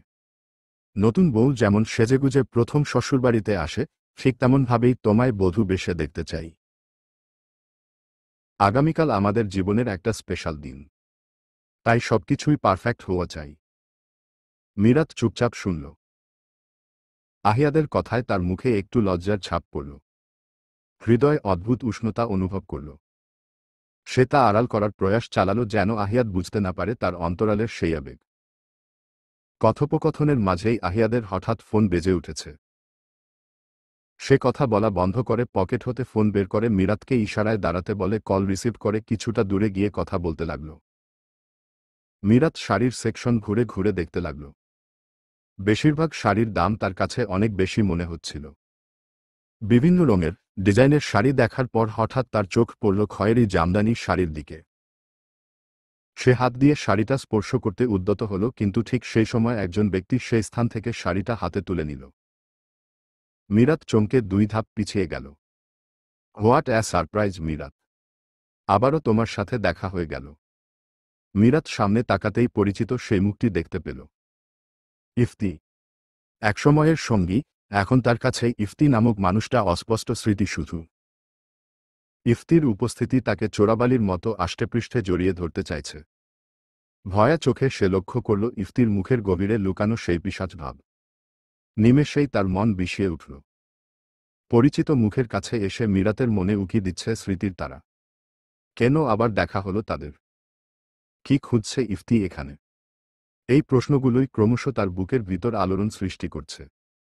সে নিজেকে শান্ত করার প্রয়াস চালাল। মীরাতকে হঠাৎ এই জায়গায় দেখে ইফতি ভীষণ উচ্ছ্বসিত। ইফতির মুখে ফুটে উঠেছে বিদ্ঘুটে হাসি। সে বলল, কি হলো? আমায় দেখে শকট হয়ে গেছ? নাকি আমাকে খুঁজতে খুঁজতে এই শহরে চলে এসেছ? মীরাতের মুখ কঠিন হয়ে উঠল। রাগ উঠে গেল। রাগে থরথর করে কাঁপছে সে। তর্জনী আঙুল উঁচিয়ে দাঁতে দাঁত চেপে বলল, আপনার মতো জঘ ন্যায় মানুষকে খোঁজার কোনো প্রশ্নই আসে না। আমি আপনাকে ঘৃণা না করি, শুনেছেন? ইফতির হাসি চওড়া হয়ে এল। দৃঢ় বিশ্বাস নিয়ে বলে উঠল, উহু, তুমি আমায় এখনো ভালোবাসো। মীরাতের রাগ তরতর করে বাড়তে লাগল। রাগান্বিত কণ্ঠে ধীরে বলে উঠল, আপনার মতো ক্যারেক্টারলেসকে আমি ঘৃণা করি। অমানুষ একটা। মীরাত কথাটি বলেই চলে আসতে উদ্যত হল, কিন্তু হঠাৎ পেছনে থেকে ইফতির হাত তার হাত ধরে ফেলল। এই স্পর্শে রাগে জ্বলে উঠল মীরাত। অগ্নিমুখে সে ইফতির দিকে তাকাল। মুহূর্তের মধ্যে অন্য হাতে ইফতির গালে ঠাটিয়ে চর বসিয়ে দিল। ইফতি স্তব্ধ হয়ে গেল মীরাতের এহেন কাণ্ড। তার চোয়াল রক্তিম হয়ে উঠল। মীরাতের সাহসিকতায় অবাক হয়ে সে কিছুক্ষণ কথা বলার ক্ষমতা হারিয়েছে। তার আরেক হাতে থাকা শাড়িটি মেঝেতে স্ল্যাপ করে পড়ল। আশেপাশের সকলের দৃষ্টি তাদের দিকে। মনে হচ্ছে নাটকের মঞ্চে তারা দুজন নাটক করছে আর বাকিরা দর্শক। ইফতির মুখ ছোট হয়ে গেছে অপমানে। লজ্জায় তার মাথা নিচু হয়ে গেছে দোকান ভর্তি মানুষের সামনে। চরমা রবে এই কল্পনা তার জন্য অভূতপূর্ব। মীরাতের এই প্রতিক্রিয়া ভাবতে পারেনি কখনো। মীরাত ক্ষুব্ধ হয়ে বলল, হাত ছাড়ুন আমার। ইফতি রক্তাভ চোখে তাকিয়ে রূঢ় গলায় বলল, আমায় তুই মা রলি। আরও চর না খাওয়ার ইচ্ছে থাকলে হাত ছাড়ুন। ছাড়ব না। দেখি তুই কি করতে পারিস। মীরাত হাত ছাড়ানোর জন্য চেষ্টায় করতে লাগল। কিন্তু ইফতির আঙুলের থাবা আরও শক্তিশালী হয়ে উঠল। চারপাশের লোকজনের দৃষ্টি দানবের মতো তাকে তাড়া করছে। অদ্ভুত উন্মুখ চোখগুলো তার প্রতি আক্রমণাত্মক হয়ে উঠেছে। মীরাতের মনে হচ্ছে মানুষের দৃষ্টি তার আত্মসম্মানকে টেনে নামানোর জন্য তৈরি। ভাবতেই অস্বস্তি তার গায়ে কাটা দিয়ে উঠল। ইফতি মীরাতের দিকে তাকিয়ে বিশ্বজয়ের হাসি হাসছে। মনে হচ্ছে এ মুহূর্তে পৃথিবী জয় করে ফেলেছে। কিন্তু হাসিটি স্থায়ী হল না, তার আগেই কারো শক্তিশালী ঘুষি এসে পড়ল তার মুখে। আঘাতে ইফতি স্তম্ভিত হয়ে গেছে। তার পিশাচ রূপী মুখাবয়ব মুহূর্তের মধ্যে বিবর্ণ হয়ে গেছে। মীরাতের হাত ছেড়ে দিয়ে ইফতি দ্রুত পিছিয়ে গেল। চারপাশে নীরবতা নেমে এলো, আর তখনই ভেসে এলো পুরুষালী বজ্রকণ্ঠের হুঙ্কার, ইউ চিপ বাস্টার্ড! তোর সাহস কি করে হলো উই নোংরা হাতে আমার বউকে স্পর্শ করার? ইফতির ঠোঁট কেটে রক্ত ঝরছে। রক্তবর্ণের দাগ তার আত্মবিশ্বাসকে মুহূর্তের মধ্যে হ্রাস করেছে। সে সেই বজ্রকণ্ঠের শব্দ শুনে বিস্মিত হয়ে সামনে তাকাল। ইফতি সামনে তাকিয়ে দেখল সুদর্শন যুবক। সেই অপরিচিত যুবক চোয়াল শক্ত, চোখে হিংস্রতা নিয়ে তার দিকে তাকিয়ে আছে। ইফতি দমে যাওয়ার পাত্র নয়। সে সন্দিহান কণ্ঠে বলে উঠল, হু আর ইউ? আপনি মীরাতকে বউ বললেন কেন? আহিয়াত কাঠিন্যে গলায় বলে উঠল, আমি মীরাতের হাসবেন্ড মিস্টার ইফতি। আহিয়াত ইফতিকে মারতে যাবে এমন সময় মীরাত আহিয়াদের বাহু চেপে ধরল। আহিয়াত তাকায় আতঙ্কিত দৃষ্টি তাকিয়ে থাকা মীরাতের দিকে। মীরাত ঢোক গিলে বলল, আপনি এসবে জড়াবেন না। এখান থেকে চলুন। আহিয়াত বজ্র কণ্ঠে বলে উঠল, যে আমার অর্ধাঙ্গিনীর শরীর ছোঁয়ার স্পর্ধা দেখায় তাকে আমি কিভাবে ছেড়ে দিব? মীরাতের গলা শুকিয়ে গেল। আহিয়াদের চোখে যে ভয়ঙ্কর রাগের আগুন জ্বলছে তা স্পষ্ট। সে নিশ্চিত যে ইফতিকে আহিয়াদ ছাড়বে না। ইফতি মিরাত ও আহিয়াদকে লক্ষ্য করে স্থির দাঁড়িয়ে আছে। তার মনে আশ্চর্য অনুভূতি, বিশ্বাস হচ্ছিল না যে মিরাত এত দ্রুত বিয়েও করে ফেলেছে। এই অপ্রত্যাশিত পরিস্থিতিতে তার মনে নানা ভাবনার উদয় হল। সে তো ভেবেছিল এত বড় ধোঁকা খাওয়ার পরে সে আর কখনোই বিয়ের পথে পা রাখবে না। ভাইয়া, তুমি মিরাত আপুকে বিয়ে করেছ? ফাবিহার কণ্ঠস্বর শুনে আহিয়াদ আর মিরাত পেছনে তাকায়। দেখতে ফাবিহার বিস্ময়ে আবৃত মুখশ্রী। অবিশ্বাস্য চাহনিতে তাদের দিকে তাকিয়ে আছে। এই মিডল ক্লাস মেয়ে বড়লোক ছোকরা পটাতে পারে, আমার তা ধারণার বাইরে ছিল। ফ্যামিলি যেমন নিম্নশ্রেণীর, এই গ্রামের মেয়েও ঠিক ততটাই নিম্ন। সুযোগ বুঝেই বড়লোক ছেলের গলায় ঝুলে পড়েছে। ইফতির কথাগুলো পিনপিনে নীরবতার মধ্যে যেন বজ্রপাতে পরিণত হল। মিরাতের মুখে কথা নেই। সে জঘন্য শব্দের নীড়ে ঢুকে গেছে। তার চোখের কোণে অশ্রু জমেছে। কানে সেই কথাগুলো বারবার ঘুরপাক খাচ্ছে। বক্ষে অবর্ণনীয় বিষণ্ণতা তাকে গ্রাস করছে। ফাবিহা মিরাতের পাশে এসে দাঁড়ায়। মিরাতকে পিছু টেনে নিয়ে যায়। সে নিজেও বাকরুদ্ধ, মস্তিষ্ক জুড়ে শুধুই বিরক্তবোধ। মিরাতের কাঁধে হাত রেখে ফাবিহা অনুভব করে নিঃশব্দ কান্নার ভাব। সে আর আহিয়াতকে কোনো কিছু জিজ্ঞেস করার সাহস করল না। পরিবেশ স্বাভাবিক হলে না হয় পুরো কাহিনী জেনে নিতে পারবে। ইফতি সামনে তাকিয়ে আবারও তাচ্ছিল্যের স্বরে বলে উঠল, এই যে মিস্টার এই মেয়েকে বিয়ে করে নিশ্চয়ই পস্তাচ্ছেন এখন। তাই তো ফ্যামিলিকেও এখনো জানাননি। এখন আর জানিয়ে লাভ নেই, ডিভোর্স দিয়ে দিন। আহিয়াদ আর শান্ত থাকতে পারল না। সে ফুঁসে উঠল। রক্তচক্ষু চাহনিতে তাকালো ইফতির দিকে। রাগে কপালের রগগুলো স্পষ্ট দৃশ্যমান। সে চোয়াল শক্ত করে কাঠিন্যতা বজায় রেখে তড়িৎ বেগে এগিয়ে গেল ইফতির দিকে। ইফতির হাসি মুখ আতঙ্কের রূপ নিল। সে ঘাবড়ে গেল এহেন কাণ্ডে। তার মুখ ভয়ে সংকুচিত হয়ে গেল মুহূর্তের মধ্যে। ইফতি ভয়ে পিছাতে লাগল। আহিয়াদ বিগড়ে যাওয়া মেজাজে ইফতির সামনে দাঁড়াল। এক হাতে ইফতির শার্টের কলার ধরে অন্য হাতে সজোরে বেশ কয়েকটা ঘুষি মারল নাক বরাবর। তার সর্বোচ্চ শক্তি প্রয়োগ করে গলা চেপে ধরল। ইফতির নাক দিয়ে ফিনকির ন্যায় রক্ত পড়ছে। গাল মুখে রক্তের ছিটে। সাদা শার্ট রক্তের ছোপ ছোপ দাগে ভরে গেল। গলা চেপে ধরার কারণে চোখ উল্টে আসছে তার। দম আটকে আসছে। ইফতি আহিয়াদের থেকে নিজেকে বাঁচানোর চেষ্টা করছে, কিন্তু পেরে উঠছে না। হাত পা আছড়ে চলেছে। হঠাৎ আক্রমণে বিপর্যস্ত হয়ে গেছে। কি করবে বুঝে উঠতে পারছে না। আহিয়াদের মায়া হল না। গুরু গম্ভীর কণ্ঠে দাঁতে দাঁত চেপে বলে উঠল, তোর মতো নর্দমার কীটকে আমি আমার বউয়ের সম্পর্কে কোনো কথা বলার অনুমতি দেয়নি। তোর সাহস দেখে অবাক হয়ে যাচ্ছি আমি। তোর মতো ক্যারেক্টারলেস আবার আমায় সাবধান করছিস। ইফতি ব্যথায় কাতর কণ্ঠে ধীরে বলল, আমায় ছেড়ে দে। উহু। তোর মুখ চিরদিনের জন্য বন্ধ করে তারপর একবারে মুক্তি দেব। ইফতি আরও ভীষণ আতঙ্কিত হয়ে পড়ল। ভয়ে গলা শুকিয়ে আসছে। আহিয়াদ নামক মানুষটিকে ভয়ানক লাগছে। তার নিঃশ্বাস আটকে আসছে। এখনই বোধহয় মরে যাবে। দোকানের কর্মচারীরা পরিস্থিতি বেগতিক দেখে দুজন ছুটে এসে আহিয়াদের থেকে ইফতিকে ছাড়াতে লাগল। আরেকজন দ্রুত পুলিশকে কল করল। আহিয়াদ তখনই ইফতিকে সজোরে ধাক্কা দিল মেঝেতে। ইফতি নিজেকে সামলাতে না পেরে ঠাস করে মেঝেতে পড়ে গেল। তার কপাল সজোরে বাড়ি খেল মেঝেতে। কপাল কেটে গলগল করে রক্ত পড়তে লাগল। ফ্লোরে যেন রক্তের বন্যা বইছে। সেখানে উপস্থিত সকলেই হতভম্ব হয়ে গেল। কর্মচারী দুজন ভয় আহিয়াদকে ছেড়ে পিছু হটল। কি নৃশংস দৃশ্য! মিরাতের কান্নার অসীম দেনামনায় ডুবে গেছে। আহিয়াদের হিংস্র রূপ দেখে তার মন জুড়ে আতঙ্ক ছড়িয়ে পড়ছে। মনে হচ্ছে এই মুহূর্তে সে সেই পরিচিত মানুষটিকে হারিয়ে ফেলেছে। সামনে দাঁড়িয়ে আছে ভিন্ন সত্তা। নৃশংস দৃশ্য দেখে মিরাতের গা গুলিয়ে উঠল। সে মুখ চেপে ধরল। ফাবিহার চোখগুলো বিস্ফোরিত। ভাইয়ের রূপের ভয়াবহতা তাকে অচেতন করে দিচ্ছে। আহিয়াদের ক্ষুব্ধ চেহারা দেখে সে কথা বলার সাহস হারিয়ে ফেলেছে। ইফতি ব্যথায় চিৎকার করছে। মেঝেতে শুয়ে শুয়ে কাতরাচ্ছে। তার শরীরে শক্তি নেই। ফ্লোর রক্তে ভেসে যাচ্ছে। আহিয়াদ এগিয়ে যায় ইফতির দিকে। পা বাড়িয়ে লাথি মারে ইফতির পেটে। ইফতি ব্যথায় আর্তনাদ করে উঠে। গগনবিদারী শব্দে সকলে চমকে যায়। আহিয়াত ফিচেল হাসে। ক্রোধ মিশ্রিত কণ্ঠে বলে উঠে, এতগুলো মারলাম কেন জানিস? মেয়েদের সম্মান না করার জন্য। তোর বাড়িতেও মা বোন আছে, তাদের সাথে কেউ এমন জঘন্য ব্যবহার করলে কেমন লাগতো? নিশ্চয়ই ভালো লাগতো না। আমারও ভালো লাগেনি। তুই ভুল মানুষকে কটু কথা শুনিয়েছিস, ফলে তো ভোগ করতেই হবে।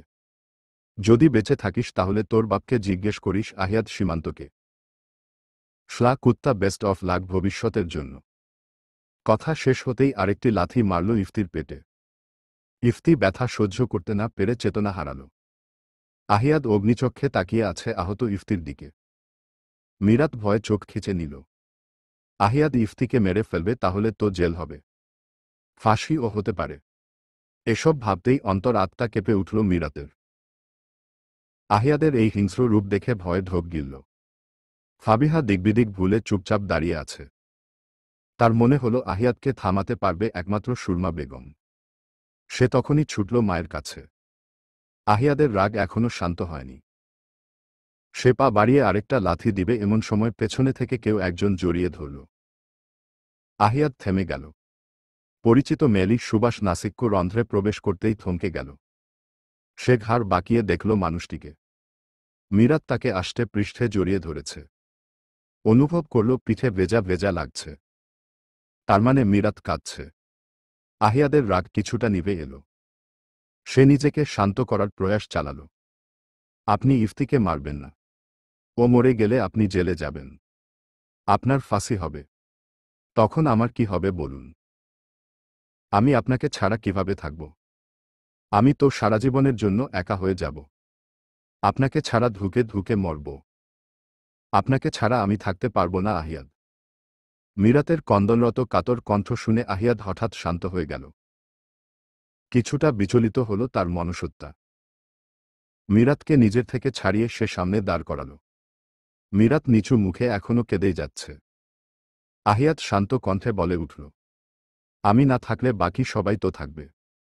আহিয়াদের শান্ত কণ্ঠে বলা কর্ণকুহরে প্রবেশ করতেই মিরাত অভিমান মিশ্রিত চোখে তাকাল। মলিন মুখে বলে উঠল, বাকি পথটুকু চলার জন্য হলেও আমার আপনাকে চাই। আপনাকে হারাতে চাই না আমি। আহিয়াদ কিছুক্ষণ অপলক দৃষ্টি মেলে রইল, কিন্তু কোনো প্রতিক্রিয়া নেই তার। তবে মিরাতের কথায় অদ্ভুত অনুভূতি অনুভব করল নিজের মাঝে। কিছুক্ষণ পরে আশেপাশে তাকিয়ে সে কিছু খুঁজতে লাগল। চোখে পড়ল পাশের টেবিলের ওপর একটি পানির বোতল। অতঃপর পা বাড়িয়ে টেবিল থেকে বোতলটি তুলে নিয়ে আসলো আহিয়াদ। বোতলের ঢাকনা খুলে সে মিরাতের সেই হাতের দিকে তাকাল যেটি ইফতি স্পর্শ করেছিল।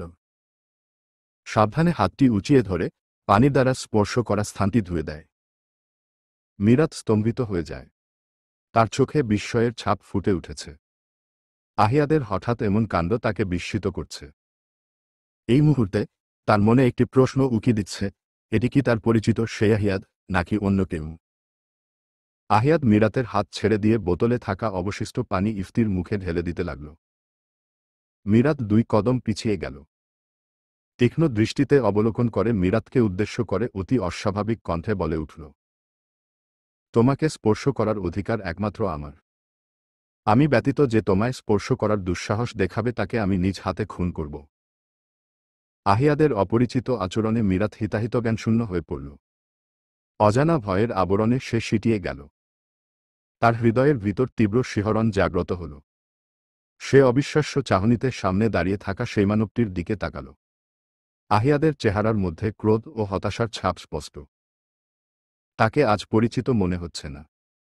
মিরাতের মনে হল এ যেন অচেনা দানব, যার অন্ধকার ছায়া তার জীবনের আলোকে গ্রাস করছে। মিরাতের চোখে অজানা দোলাচল। মনে হচ্ছে এটি ভয়াবহ স্বপ্ন। চোখ খুললেই সব স্বাভাবিক হয়ে যাবে।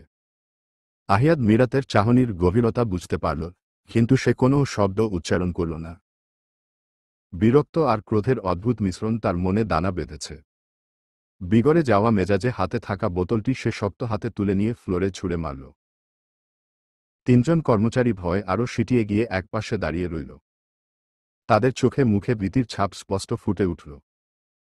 তারা এই মুহূর্তে কি করবে তা বুঝতে পারছে না। দোকানটি এখন প্রায় ক্রেতা শূন্য হয়ে গেছে। চারপাশে অবশ্য হয়ে থাকা চাপা অশান্তি, যেখানে মিরাত এবং আহিয়াদকে ঘিরে তীব্র উত্তেজনা প্রবাহিত হচ্ছে। আহিয়াদ ইফতির দিকে নজর দিল। গাঢ় আলোয় ভাসমান ইফতির দেহটি ক্ষীণ আশা, অচেতনতার পর্দা ভেদ করে ধীরে ধীরে সচেতন হতে শুরু করছে। হাত পা নাড়ানোর চেষ্টা করছে। মৃত্যুর সাথে লড়াই করে ফিরে আসছে জীবন দিগন্তে। ফ্লোরের অনেকটা রক্ত আর পানির সংমিশ্রণে জঘন্য আর ভয়াবহ লাগছে। আহিয়াদের হৃদয়ে চাপা ক্রোধ ও উদ্বেগের লহর উঠল। সে পকেট হতে কাউকে কল করল। ফোনের পর্দায় আলো জ্বলে উঠল। অপর প্রান্ত থেকে অপরিচিত কণ্ঠস্বর ভেসে এল। আহিয়াদ গম্ভীর কণ্ঠে মোবাইলের অপর পাশে থাকা ব্যক্তিকে প্রত্যুত্তর করল। সানসাইন শপিং মলে ইমার্জেন্সি অ্যাম্বুলেন্স পাঠানোর ব্যবস্থা করুন। 3rd ফ্লোর 22 নং দোকানে একজন গুরুতর আহত হয়েছে। 10 মিনিটের মধ্যে অ্যাম্বুলেন্স যেন পৌঁছে যায়। অপর পাশের উত্তর আসার আগেই কল কাটল আহিয়াদ। রাত 10:15। ফাবিহা তার রুমে স্থির হয়ে বসে আছে। আজকের ঘটনাবলী, বিয়ের কাহিনী, সবকিছু মিলে তার মাথায় বিশাল গণ্ডগোল হয়ে গেছে। বাসায় ফিরে মিরাতের কাছ থেকে প্রথমে যা শুনেছে, তাতে সবকিছু যেন এলোমেলো হয়ে গেছে। আহিয়াদের সাথে দেখা হওয়া থেকে শুরু করে বিয়ে পর্যন্ত সব কাহিনী মিরাত বলেছে। ফাবিহার পাশে বিছানায় মিরাত অসহায় মুখ করে বসে আছে, ফাবিহার দিকে অনুগ্রহের চাহনিতে তাকিয়ে আছে। তার চোখে আতঙ্কের ছাপ, সে নিজেকে এই পরিস্থিতি থেকে বের করতে পারছে না। ফাবিহার যে এতটা শকট হওয়ার সম্ভাবনা আছে ভাবতেই পারেনি। ফাবিহা নীরবতা ভেঙে থমথমে গলায় বলে উঠল, ভাই যাকে পিটিয়েছে তার সাথে তোমার বিয়ে হওয়ার কথা ছিল। মিরাত মুখ গোমরা করে বলল, হুমম, আমার ভাই গ্রামে যে বিয়ে করে ভাবি নিয়ে আসলো আর আমি জানতেই পারলাম না।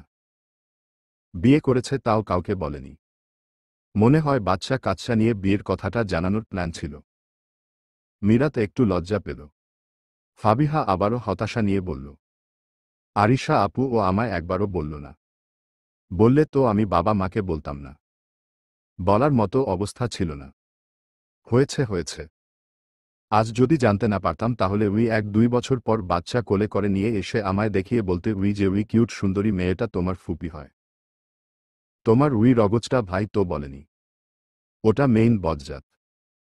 এখন ভাবছি মা বাবা জানলে কি হবে। আর জেনি আপু যদি জানে ভাই বিয়ে করেছে তবে নিশ্চিত তুলকালাম বাঁধিয়ে ছাড়বে। আমিও এটা নিয়ে টেনশনে আছি। ফাবিহা চোখ ছোট ছোট করে মিরাতের দিকে তাকিয়ে বলল, আগামীকাল ভাই কেন পার্টি দিচ্ছে? সেখানে তো জেনি আপুর পরিবার সহ ভাইয়ের ফ্রেন্ড সার্কেল থাকবে। এই তোমরা কি বিয়ের রিসেপশন করছো? সত্যি বলবে? মিরাত থতমত খেয়ে উত্তর দিল, আগামীকাল আমাদের বিয়ের কথা সকলকে জানাবেন উনি। ফাবিহা মাথায় হাত দিয়ে মৃদু চিৎকার দিয়ে বলে উঠল, এটা তুমি কি বলছো? এবার ভাই শেষ। বাবা নিশ্চিত তাকে বাড়ি থেকে বের করে দেব। তখন কি হবে? মিরাত অসহায় মুখ করে বসে আছে। মনে মনে বলল, এর থেকেও আমি বড় ভয়ে আছি ফাবিহা। তোমার ভাইয়ের আজকের আচরণে আমি শঙ্কিত। আজকে উনাকে উদ্ভ্রান্তের মতো করতে দেখেছি। মানুষটাকে আজ বড্ড অচেনা মনে হয়েছে। ভাবতেই আরো বেশি অবাক হচ্ছি উনি আমার প্রতি এতটা সিরিয়াস। তুমি নাকি আজ শপিং মলে একজনকে বেধড়ক মারধর করেছ? তহিদ সাহেব অফিস থেকে একটু আগে বাড়িতে ফিরেছেন, আর বাড়ির ভেতরে প্রবেশ করতেই সুরমা বেগমের মুখে শুনলেন শপিং মলের কাহিনী। তিনি দ্রুত ফ্রেশ হয়ে এসে সরাসরি ছেলের রুমের দিকে রওনা হলেন, কৌতূহল নিয়ে পুরো কাহিনী শুনতে। ডিভানে বসে তিনি আহিয়াদের দিকে তাকালেন। আহিয়াদ বিছানায় হেলান দিয়ে বসে ল্যাপটপের স্ক্রিনে মনোযোগী। তহিদ সাহেবের উপস্থিতি জানার পরও সে কোনো প্রত্যুত্তর করল না। পিতা সন্তানের মধ্যে যে এক অভ্যস্ত যোগাযোগের সূক্ষ্ম তন্তু আছে তা আজ কিছুটা ছিন্নবিচ্ছিন্ন মনে হল। তহিদ সাহেবের মনে হল আহিয়াদ তার কথা শোনার জন্য প্রস্তুত নয়। আহিয়াদ ল্যাপটপের পর্দায় দৃষ্টি ফেলে নির্লিপ্ততা ভঙ্গিতে উত্তর দেয়, শুধু মারিনি, হসপিটালে অ্যাডমিটও করিয়েছি। তহিদ সাহেব গম্ভীর কণ্ঠে বলে উঠলেন, হঠাৎ পাবলিক প্লেসে এমন উগ্র আচরণ করার কারণ কি? ঠান্ডা মাথায় তো ঝামেলা মেটানো যেত। পরিস্থিতি উই বাস্টার্ডটা উত্তপ্ত করেছে। ওর ডিসগাস্টিং কথায় মেজাজ গরম হয়ে গিয়েছিল। রাগ কন্ট্রোল না করতে পেরে পিটিয়েছি। আরও পেটাতে চেয়েছিলাম, কিন্তু কারো কন্দনরত কাতর কণ্ঠস্বর আমাকে উক্ত কাজটি অসম্পূর্ণ করতে দেয়নি। তৌহিদ সাহেবের মনোভাবের মধ্যে উকি দিচ্ছে অস্থিরতা। ছেলের আচরণ তাকে স্তম্ভিত করে দিল। সরু চোখে ছেলেকে অবলোকন করে তিনি অনুভব করলেন আজকের বিশৃঙ্খল আচরণ, পাগলাটে আবেগ, এগুলো কি মনোজগতের অশান্তির লক্ষণ? তৌহিদ সাহেবের ভেতর থেকে উদ্বেগের স্রোত বয়ে গেল। পাবলিক প্লেসে এমন দ্বন্দ্ব করার কারণ কি? তৌহিদ সাহেব উদ্বিগ্ন হয়ে বললেন, ছেলেটাকে কেন মেরেছ? মিরাতকে টিচ করেছে। তৌহিদ সাহেব মৌন রইলেন কিছুক্ষণ। তারপর বলেন, পুলিশে দিতে পারতে। আহিয়াত জ্বলন্ত চোখে বাবার দিকে তাকায়। ক্রোধ মিশ্রিত কণ্ঠে বলে উঠে, উই ব্লাডি বিচ মিরাতের হাত ধরেছে। সেই দৃশ্য দেখার পর আমি কিভাবে চুপচাপ থাকতে পারি? তখন ইচ্ছে করছিল উই ইফতিকে জ্যান্ত মাটিতে পুঁতে দিতে। তৌহিদ সাহেব ছেলের এহেন আচরণে অবাক হয়ে গেলেন। বললেন, এসব কি বলছ? তোমার মাথা ঠিক আছে? আমি এবং আমার মাথা দুটোই ঠিক আছে। তুমি ভাবতে পারছ ছেলেটা মারা গেলে কি হবে? হসপিটালে কল দিয়েছিলাম, ছেলেটার অবস্থা খারাপ, আইসিইউতে ভর্তি আছে। তুমি কি আমায় পুলিশের ভয় দেখাচ্ছ? আমি উই পুলিশকে ভয় পাই না। আর তুমি ব্লাডি বিচটার কথা ভাবছ। আমি উই ছেলের কথা ভাবছি না, তোমার কথা ভাবছি। তোমার মা তোমাকে নিয়ে ভীষণ চিন্তা করছে। তোমাকে কখনো এতটা হাইপার হতে দেখেনি। আজ তোমার আচরণে সে ভীষণ উদ্বিগ্ন। আহিয়াত চুপচাপ শুনল শুধু, কোনো প্রত্যুত্তর করল না।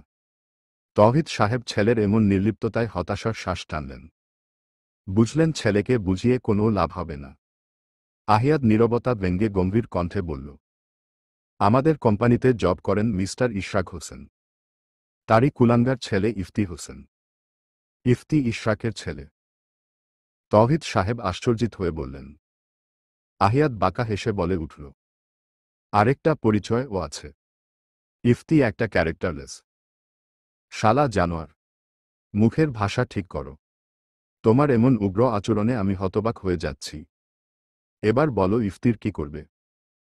একজন মেয়েকে চিট করা, সেই মেয়েকে সুইসাইড করতে বাধ্য করা, পাবলিক প্লেসে হ্যারাস করা, এসব চার্জ লাগিয়ে কেস করব। ফেক চার্জ লাগাবে? আহিয়াদের চোয়াল শক্ত হয়ে উঠল। বলল, ফেক নয়, রিয়েল। তৌহিদ সাহেব চমকিত কণ্ঠে বলে উঠলেন, হোয়াট? আহিয়াদ নড়েচড়ে বসে ল্যাপটপটা বিছানার ওপর অবহেলিত দ্রব্যের ন্যায় রাখে। তীক্ষ্ণতা বজায় রেখে বলে, ইফতি মিরাতকে আগে থেকে চিনত। ওদের বিয়ে হওয়ার কথা ছিল, কিন্তু হয়নি। ইফতি বিয়ের দিন এসে মিরাতকে বলে সে অন্য কাউকে ভালোবাসে, তাই বিয়ে করতে পারবে না। আরও কিছু জঘন্য কথা বলে। মেয়েটা এসব সহ্য না করতে পেরে সুইসাইড করতে যায়। অতপর ভাগ্যের জোরে বেঁচে যায়। তৌহিদ সাহেব কিংকর্তব্যবিমূঢ় হয়ে বসে রইলেন। আহিয়াদের চোখের দিকে তাকালেন। তিনি এক ধরনের অবিশ্বাস্য চাহনি অনুভব করলেন। তার মনে ঘুরপাক খাচ্ছিল অসংখ্য প্রশ্ন। আহিয়াত যা করেছে তা অবিশ্বাস্য, কিন্তু তার অন্তর্নিহিত অনুভূতিগুলো বুঝতে গিয়ে তৌহিদ সাহেব নতুন দ্বন্দ্বে পড়লেন। মনে হল আহিয়াত হয়তো মিরাতকে নিয়ে অনেক বেশি সতর্ক। এদিকে তার মন বলছে ছেলে সঠিক কাজ করেছে ইফতিকে শিক্ষা দিয়ে। কিন্তু কেন মিরাতকে নিয়ে এত সজাগ? হঠাৎ করে কি ছেলে মিরাতকে পছন্দ করতে শুরু করেছে? তৌহিদ সাহেবের মনে অদ্ভুত আশঙ্কা জন্ম নিল এটা ভাবতেই। রাতের দ্বিতীয় প্রহর। সময় কষ্টে পায়ের চিহ্ন রেখে ধীরে ধীরে এগোচ্ছে। রাতের উষ্ণতা আজ অতিরিক্ত রূপ নিয়েছে। বাতাসে ভেপসা গরমের উপস্থিতি শহরবাসীর স্বস্তিকে ম্লান করে দিচ্ছে। অন্ধকারের মাঝে রাস্তাগুলো অচেনা ও নিস্তব্ধ, কারণ আজ হঠাৎ করে পুরো এলাকায় লোডশেডিংয়ের দাপট। বিদ্যুতের অভাবে চারপাশের স্থবিরতা অস্বস্তিকর নীরবতা সৃষ্টি করেছে। কেন লোডশেডিং হল এ নিয়ে কোনো নিশ্চিত তথ্য নেই। আলোহীন রাতের এ অন্ধকারে প্রশ্নের উত্তর খুঁজে পাওয়া সম্ভব নয়। আইপিএসও কাজ করছে না, হয়তো যান্ত্রিক কোনো বিপর্যয় কিংবা সামান্য গাফিলতি। সকলে উদ্বিগ্ন, মুখে অস্থিরতা। রাতের পরিবেশ বিদ্ঘুটে, ভিন্ন অনুভূতি নিয়ে ভরে গেছে। চাঁদের আলো ম্লান, বিশ্রী ও অস্বস্তিকর মনে হচ্ছে। মিরাত ফাবিহার ব্যালকনিতে দাঁড়িয়ে আছে, শান্ত দৃষ্টিতে অন্ধকারাচ্ছন্ন রাতে আলোহীন শহরটির দিকে তাকিয়ে। শহরটা আজ ভীষণ ভুতুড়ে মনে হচ্ছে, যেন পরিত্যক্ত ভূতের গাথা, যেখানে প্রতিটি কোণায় লুকিয়ে আছে অজানা কাহিনী। কিন্তু মীরাতের মনে কোনো দোলাচল নেই। তার চঞ্চল চোখগুলো কিছু একটা পর্যবেক্ষণ করছে। এ রাতের অন্ধকারে কোনো বিশেষ রহস্য লুকিয়ে আছে। আজ মায়ের সাথে কথোপকথন হয়েছে। শুনেছে তার চাচা চাচি ঝগড়াঝাটি করছে। এটুকু শুনেই মীরাতের মনে বিরক্তির আভা ছড়িয়ে পড়ে। সে চুপচাপ মায়ের কথাগুলো শুনতে থাকে। আফিয়া এটাও বলে সুরমা বেগম 2 দিন আগে তার মায়ের সাথে কথা বলেছে। মীরাতের মধ্যে প্রশ্ন উকি দেয়, বিয়ে নিয়ে সুরমা বেগম কিছু জানালেন কিনা। যখন শুনল উত্তর ছিল না, তখন হাঁপ ছেড়ে বাঁচল। মীরাতের অন্তরে কিছুটা শান্তি এসেছে, তবে সেই শান্তির মধ্যে কোথাও এক শূন্যতা তাকে পোড়াচ্ছে। মায়ের সাথে কথা বলার পর আরিশা, দাদাজান, লিমা বেগমের সাথে কথা হয়েছে। রাতের উষ্ণ বাতাসে মীরাতের হৃদয়ে আচ্ছন্ন ভাবনা। শহরটি যতই ভুতুড়ে লাগুক, তার নিজের জীবনের রহস্যগুলোই যেন একটু বেশি ভয়াবহ। ফাবিহার আজকাল কিছু ভালো লাগছে না। পড়াশোনা, বিশ্ববিদ্যালয়ে যাওয়া আসা, টিউশনের সব মিলিয়ে একরকমের বিরক্তি ও হতাশা তাকে গ্রাস করেছে। যেন জীবনটি একটানা একঘেয়েমিতে পরিণত হয়েছে। আবার নতুন টেনশনও মাথায় জেঁকে ধরেছে। আগামীকাল কি হবে, সে নিয়ে অশান্তি তার মনের গভীরে নানান প্রশ্ন উকি দিচ্ছে। কিছুক্ষণ আগে এসব ভাবতে ভাবতে তার মেজাজ বিগড়ে যায়।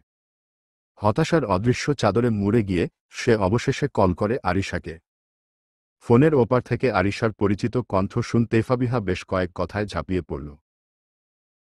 তার ভাইয়ের বিয়ের খবর জানানো হয়নি কেন, সেই বিষয়ে তীব্র ক্ষোভ প্রকাশ করেছিল। আরিশা ধৈর্য ধরে তাকে শুনল, আর একটু একটু করে বুঝিয়ে শান্ত করতে লাগল। কথা বলার প্রতিটি মুহূর্তে ফাবিহার উদ্বেগ কিছুটা কমে আসে। তবে তবুও তার মনে গুঞ্জন চলতে থাকে। ফাবিহা বিছানায় উপুড় হয়ে শুয়ে ফোন টিপছে। সে ফোন টেপা বাদ দিয়ে উঠে বসল। বিছানা থেকে ঝটপট নেমে চঞ্চল পায়ে ব্যালকনিতে প্রবেশ করল। গলা খাকড়ি দিয়ে বলল, ভাবি কফি খাবে।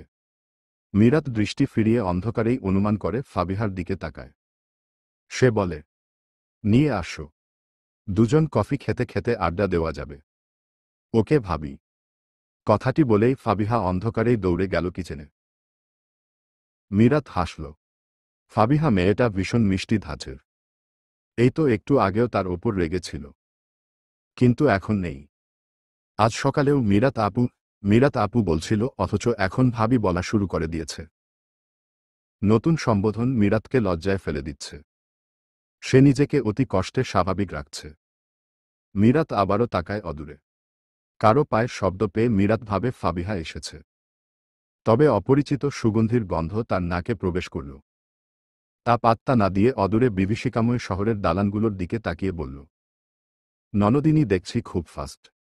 এত দ্রুত কফি বানিয়ে আনলে কিভাবে বলো তো? আমি তোমার ননদিনী নই। মীরাত গুরু গম্ভীর পুরুষালী কণ্ঠস্বরে ভড়কে যায়। সে পিটপিট করে তাকায় পাশে। অন্ধকারে আবছা পুরুষালী অবয়ব দেখতে পায়। বিস্মিত কণ্ঠে বলল, আপনি এখানে কি করছেন?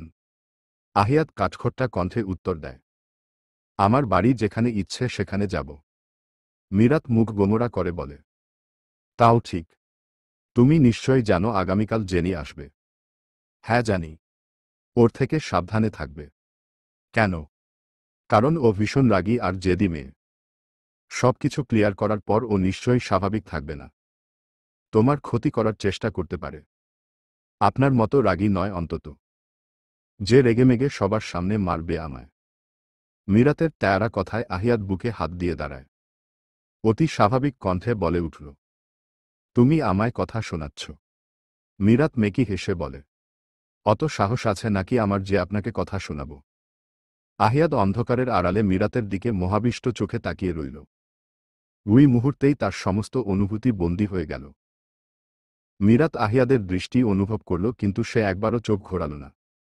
দুজনের মাঝে পিনপিনে নীরবতা বিরাজ করছে, যা মুহূর্তকে স্থবির করে রেখেছে। বাতাসে এক অদৃশ্য তীব্রতা, শব্দহীনতায় ভরা সেই রাতের প্রেক্ষাপটে তাদের হৃদয়ের স্পন্দন অবশ্যম্ভাবীভাবে উচ্চারিত হচ্ছে। মীরাত ক্ষণকাল ব্যঙ্গে প্রশ্ন করে বসল, আপনি আগে থেকেই ইফতিকে চিনতেন তাই না? উক্ত কথায় আহিয়াদের ঘোর ভাঙে। দীর্ঘ শ্বাস টেনে উত্তর দিল, হুমম, আগে থেকেই চিনতাম। দুজনের কথোপকথনের মাঝে হঠাৎ বিদ্যুৎ ফিরে এলো এবং চারপাশ মুহূর্তেই আলোয় আলোকিত হয়ে উঠল। অন্ধকারের গভীরতা সরে গেল, সমস্ত পরিবেশে নতুন প্রাণের সঞ্চার ঘটল। ব্যালকনিতে ড্রিম লাইটের হালকা আলোয় মিরাত সরাসরি তাকালো সামনে দাঁড়িয়ে থাকা মানবটির দিকে। আহিয়াত তখনও তার দিকে তাকিয়ে আছে। আলোর ছোঁয়ায় মিরাতের মুখাবয়ব অনেকটা উজ্জ্বল হয়ে উঠেছে। তোমরা দুজন ব্যালকনিতে কি করছো এত রাতে? সুরমা বেগমের গমগমে আওয়াজ শুনে দুজনেই রুমের ভেতর দৃষ্টি ফেলল। সামনেই রণমূর্তি ধারণ করে দাঁড়িয়ে আছেন সুরমা বেগম। অগ্নিদৃষ্টিতে তাদের দিকে তাকিয়ে মিরাত ভয়ে একপাশ ঘেঁষে দাঁড়াল। অপরাধীর মতো মুখ নিচু করে মেঝের দিকে দৃষ্টিপাত করল। সে মনে করল, এই মুহূর্তে চোখে চোখ পড়লে আগুনের শিখা তার আত্মাকে ছিন্নভিন্ন করে দেব। অন্যদিকে আহিয়াদ অদ্ভুত নির্বিকারতায় আচ্ছন্ন হয়ে রইল। সে মায়ের সামনে প্রতিক্রিয়াহীন। তার চেহারায় কোনো উদ্বেগ বা বিচলনের চিহ্ন নেই। এর মাঝেই ফাবিহা কফির ট্রে হাতে রুমে প্রবেশ করেছে। সামনে সুরমা বেগমকে দেখে কপাল কুঁচকে গেল। সে এগিয়ে এসে মায়ের চাহনি অনুসরণ করে সামনে তাকাল। আহিয়াদ আর মিরাতকে একসাথে দেখে চমকে গেল। ভয়ে গলা শুকিয়ে কাঠ হয়ে গেল। এখন নিশ্চয়ই বাড়িতে এসব নিয়ে তাণ্ডব চলবে। সে ভীত চোখে মায়ের দিকে তাকাল। পরিবেশে নিস্তব্ধতা বিরাজ করছে। মনে হচ্ছে এখনই ঝড় উঠবে। ঘরজুড়ে নিঃশব্দতার আবহ বিরাজ করছে।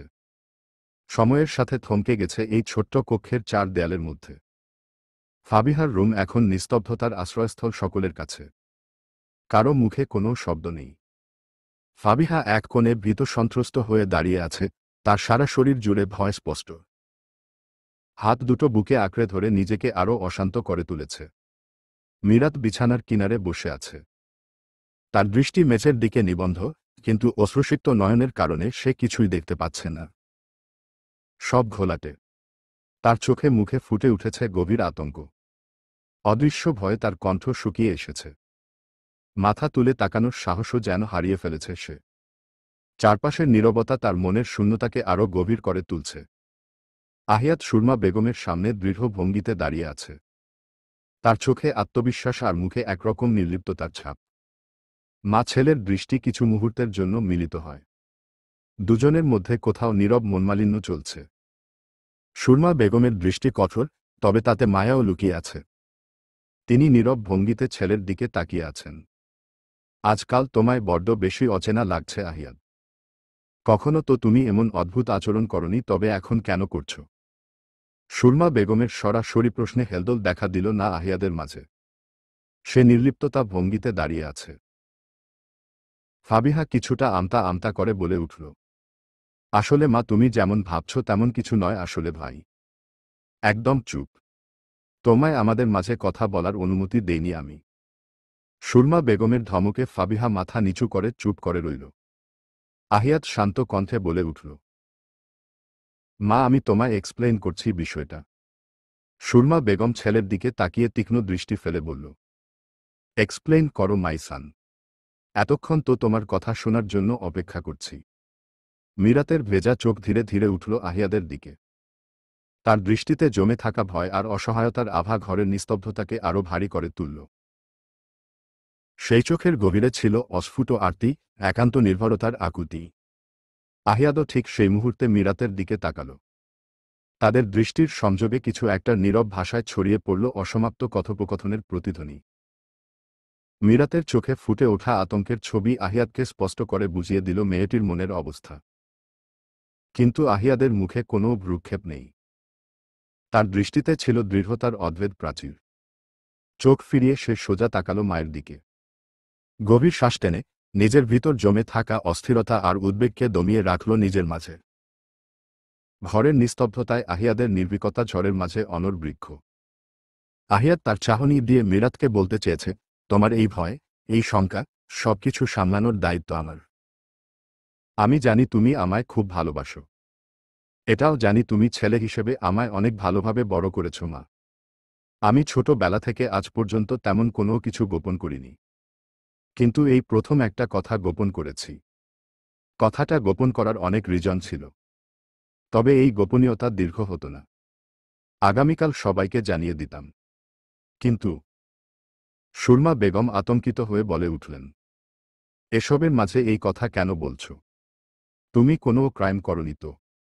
আহিয়াত গম্ভীর কণ্ঠে বলল, তেমন কিছু নয়, তবে আমি মিরাতকে বিয়ে করেছি। তুমি আমার সাথে ফান করছো আহিয়াত। সুরমা বেগম নিজেকে স্বাভাবিক রেখেই বলল, চোখে মুখে অবিশ্বাসের ভাব। মনে হচ্ছে কথাটা বিশ্বাস করেনি।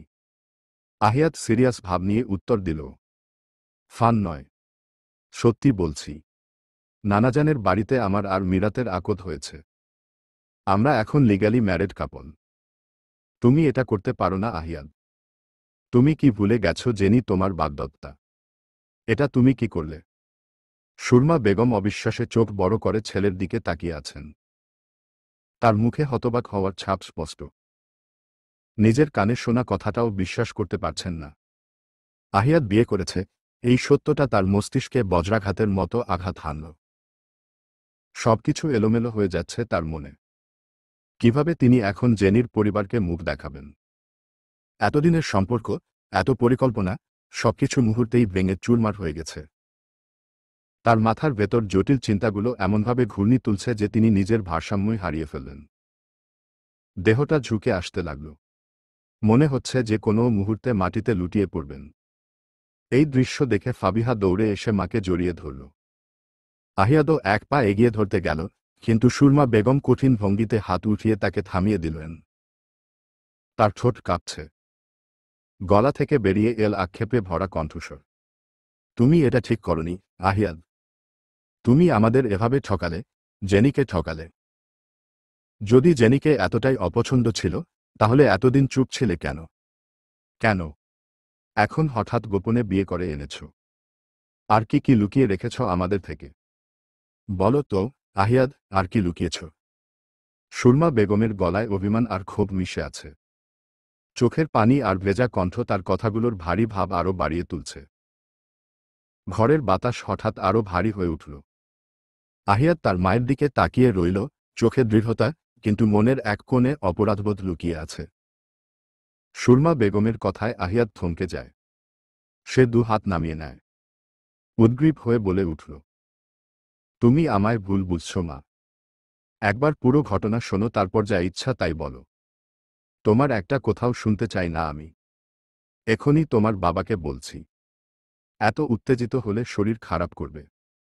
একটু শান্ত হও। এত আমায় নিয়ে চিন্তা, তাহলে বিয়ের আগে আমাকে একবারও জানানোর প্রয়োজন মনে করনি? আহিয়াদের কথা বন্ধ হয়ে গেল।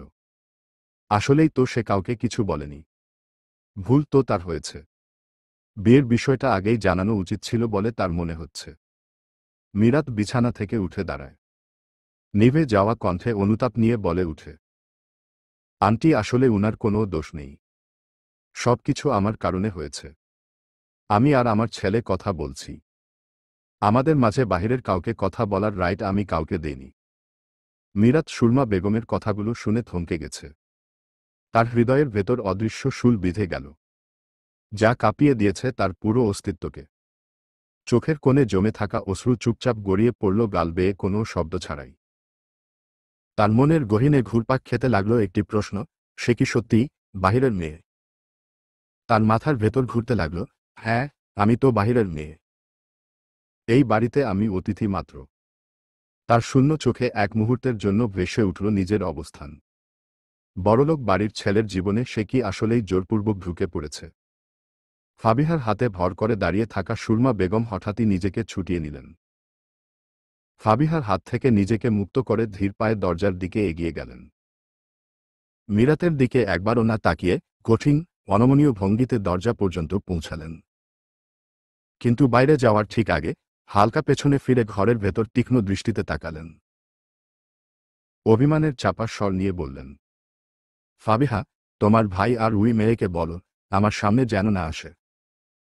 কথার সমাপ্তি ঘটিয়ে গটগটিয়ে রুমের বাহিরে চলে গেলেন সুরমা বেগম। তার পিছু পিছু ফাবিহা ও ছুটল। মিরাত ধপ করে মেঝেতে বসে পড়ল, তার শরীর আর মনের ভার সহ্য করার শক্তি হারিয়ে ফেলেছে। দুহাতে চুল খামচে ধরে হঠাৎই তার ভেতরের সব বাঁধ ভেঙে গেল। হু হু করে কেঁদে উঠল, এক বুক বিষণ্ণতা আর ব্যথা উগরে দিয়ে। তার শ্বাস ভারী হয়ে আসছে। নিজের কান্নার মধ্যে সে বারবার ভাবতে লাগল, সবসময় এমনটা কেন হয় তার সাথে? কেন ভাগ্য তাকে এইভাবে পরীক্ষা নেয়? আহিয়াদ এক মুহূর্তের জন্য নির্বাক দাঁড়িয়েছিল, কিন্তু মীরাতের এই ভেঙে পড়া চেহারা তার সহ্য হল না। নিজের অস্থিরতার সামলে ধীরে ধীরে মীরাতের পাশে বসে পড়ল। হাত বাড়িয়ে মীরাতের কাঁধে আলতোভাবে রাখল। আহিয়াদের গলার গভীর থেকে উঠে এলো শান্ত স্বরে বলা কথা, প্লিজ মীরাত, কান্না করো না। আমি জানি এটা খুব কঠিন সময় তোমার আর আমার জন্য, কিন্তু সবকিছু ঠিক হয়ে যাবে, আমি কথা দিচ্ছি। শুধু একটু সময় প্রয়োজন। কিছু ঠিক হবে না, সবকিছু আবারও এলোমেলো হয়ে যাবে। আহিয়াদ মীরাতের কন্দনরত কাতর কণ্ঠ শুনে অতি শান্ত কণ্ঠে প্রত্যুত্তর করল, তুমি আমার ওপর ভরসা রাখো। আই প্রমিস সবকিছু ঠিক করে দিব। মীরাত অশ্রুসিক্ত নয়নে তাকালো আহিয়াদের দিকে। মনের মাঝে আকুলতা নিয়ে ভেজা কণ্ঠে বলল, আন্টি যদি আমায় না মেনে নেয় তাহলে আমি কি করব আহিয়াদ? আমার তো এখন আপনিই ভরসা। যদি আন্টি আপনায় বলে আমায় ডিভোর্স দিতে তখন আমার কি হবে? আমি কোথায় যাব? দয়া করে আমায় ডিভোর্স দিবেন না, এটা আমার অনুরোধ। আমি আপনার কাছে একটু থাকার ঠাঁই চাই, এর থেকে বেশি কিছু চাই না। জানেন আমাদের গ্রামের মেয়ে মানুষ বলে বিয়ের পর নাকি মেয়েদের নিজের বাড়ি তার শ্বশুর বাড়ি, মায়ের বাড়ি মেয়েরা আত্মীয়ের ন্যায় হয়ে যায়। আপনি আমায় ছেড়ে দিল আমার নিজ বলতে কিছুই থাকবে না। আর শুনুন, আমি আপনাকে হারাতে চাই না, বেশি কিছু চাইব না, শুধু এইটুকু চাইব আপনি আমায় কখনো ছেড়ে যাবেন না। আহিয়াদ মীরাতের অশ্রুসিক্ত লোচনে তাকায়। অদ্ভুত দহনে পুড়ছে তার হৃদয়। মীরাতের কান্না সহ্য হচ্ছে না তার। এই অদেখা অনুভূতি জন্মেছে বক্ষে। সে মীরাতের দুহাত নিজ হাতের মুঠোবন্দি করে নিয়ে বলল, মনে রেখো মীরাতুল আজহা, তুমি এখন থেকে মৃত্যুর আগে পর্যন্ত আমারই রইবে। তোমায় আজন্মকাল আমারই থাকতে হবে। রাতের তৃতীয় প্রহর। নিস্তব্ধতায় আচ্ছন্ন পুরো শহর, মনে হচ্ছে বাহিরের রাত তার মায়াবী চাদর দিয়ে সব কোলাহলকে ঢেকে দিয়েছে। সেই নিস্তব্ধতার মাঝেই নির্জন ঘরে ছড়িয়ে আছে অপূর্ব দৃশ্য। মীরাত নিঃশব্দে আহিয়াদের কাঁধে মাথা রেখে গভীর ঘুমে মগ্ন। আহিয়াদ অপলক দৃষ্টিতে তাকিয়ে আছে মীরাতের শান্ত মুখপানে। সে লক্ষ্য করেছে মীরাতের চোখের কোণে লুকানো অশ্রুর চিহ্ন, যেগুলো কান্নার রেশ মুছে রেখে গেছে। তার লালচে চোখ ও নাক বেদনাবিধুর রাতের সাক্ষী। মীরাতের দীর্ঘ কালো চুলগুলো মেঝেতে আলগোছে ছড়িয়ে পড়েছে। কিছু চুল তার মুখমণ্ডল আড়াল করে রেখেছে, লাজুক কোনো পর্দা টেনে দিয়েছে। আহিয়াদ ধীরে ধীরে হাত বাড়িয়ে চুলগুলো সরিয়ে কানের পেছনে গুজে দিল। মীরাত সামান্য নড়েচড়ে উঠল, কিন্তু ঘুমের ঘোর ভাঙল না। আহিয়াদ দৃষ্টি সরিয়ে দেয়ালে ঝুলানো ঘড়ির দিকে তাকাল। রাত 4:05। অল্প কিছুক্ষণের মধ্যেই ফজরের আজান শোনা যাবে। এক নিঃশ্বাসে গভীরভাবে ভাবল আহিয়াদ। তারপর মীরাতকে দুই হাতে তুলে নিল কোলে। তার কোমল দেহটিকে সাবধানে নিয়ে গিয়ে ফাবিহার বিছানায় শুইয়ে দিল। কম্বলটা গুছিয়ে মীরাতের গায়ে জড়িয়ে দিয়ে কিছুক্ষণ চুপচাপ বসে রইল বিছানার একপাশে। তার মনের গভীরে কোনো ভাবনার ঢেউ আছড়ে পড়ছে। হঠাৎ সে মীরাতের হাত নিজের মুঠোয় ধরে রাখল। সেই স্পর্শের মধ্যে কোনো সান্ত্বনা খুঁজে পাচ্ছে সে। মীরাত তখনও গভীর ঘুমে ডুবে আছে, আর আহিয়াদ সেই মুহূর্তকে নিজের হৃদয়ে ধারণ করে রাখল। আহিয়াদ আজ বড্ড এলোমেলো। অশান্ত ভঙ্গিতে বলল, সরি মীরাত, আমি তোমার কষ্টগুলো নিবারণ করতে পারছি না। তোমার চোখের অশ্রু বন্ধ করতে পারছি না। একটু সময় দরকার। আমি সবকিছু ঠিক করে দিব, আই প্রমিজ। আহিয়াদ একটু থামে। অশান্ত ভঙ্গিতে আবারও আওড়ায়, আমি চাই আমার পরিবারের সকলে খুশি থাকুক, ভালো থাকুক। তুমি আমার ওয়াইফ। তোমাকে ভালো রাখা আমার দায়িত্ব। মা, বাবা, বোন আর তোমায় নিয়ে নতুন করে সবকিছু শুরু করতে চাই। পরিবার না মানলেও তোমায় আমি ছাড়ব না। তুমিই আমার জীবনের প্রথম আর শেষ রমণী। তোমায় নিয়েই বাকিটা পথ চলতে চাই। নতুন সূচনার শুরুটা নিশ্চয়ই ভালো হবে। শুধু সময়ের অপেক্ষা মাত্র। ভাই, বাবা তোমায় ডাকছে। ফাবিহার কণ্ঠস্বর কর্ণকুহরে প্রবেশ করতেই আহিয়াদ সচকিত হয়ে উঠল। মীরাতের হাত আলগো করে ছেড়ে দিয়ে নিজেকে সংযত করল সে। এক নিঃশ্বাসে গভীর গাম্ভীর্যের মুখোশ পরে বিছানা থেকে ধীরগতিতে উঠে দাঁড়াল। চোখ তুলে ফাবিহার দিকে তাকিয়ে একদম সংকোচহীন স্বরে বলল, আমায় কেন ডাকছে? ফাবিহা গভীর দৃষ্টিতে আহিয়াদের দিকে তাকিয়ে ঠান্ডা অথচ ভারী গলায় বলল, মা কান্নাকাটি করে বাবাকে সবটা বলে দিয়েছে। বাবা সম্ভবত বিয়ের বিষয়টা নিয়ে কথা বলতে চাইছে। আহিয়াদ এগিয়ে গেল ফাবিহার দিকে। গম্ভীর কণ্ঠে বলল, মীরাতের খেয়াল রাখিস। ফাবিহা মাথা একটু ঝুঁকিয়ে ভদ্র মেয়ের মতো একচিলতে হাসি দিয়ে বলল, আমি থাকতে ভাবির কোনো সমস্যা হবে না। আমি সবকিছুর খেয়াল রাখব। এখন তুমি দ্রুত যাও। গিয়ে স্পষ্ট করে বলো, তুমি মীরাত ভাবিকে ভালোবাসো আর মীরাত ভাবি এই বাড়িতেই থাকবে, আমাদের সাথে। আহিয়াদ রুম থেকে বেরিয়ে যাওয়ার সময় প্রত্যুত্তর করল, বিয়ে যখন করেছি, মীরাতকে ভালো রাখার জন্য সব কিছু করতে প্রস্তুত আমি। ফাবিহা মৃদু হেসে ফেলল। সত্যিই, তার ভাই দিনকে দিন বদলে যাচ্ছে। সে ছোটবেলা থেকেই শুনে এসেছে, ছেলেরা বিয়ে করলে নাকি বউ পাগল হয়ে যায়। আর এখন দেখে মনে হচ্ছে, তার ভাই আহিয়াদও সেই পথেই হাঁটছে। হালকা হাসির রেশ মুখে নিয়েই ফাবিহা ধীর পায়ে লাইট অফ করল। তারপর নিঃশব্দে মীরাতের পাশে এসে শুয়ে পড়ল। ঘরটা অন্ধকার হয়ে গেলেও তার মনের ভেতরে অজস্র প্রশ্ন ঘুরপাক খেতে থাকল। বাবা মা এ ব্যাপারে কি সিদ্ধান্ত নেবেন তা নিয়ে টেনশনের ছায়া তার মুখে স্পষ্ট।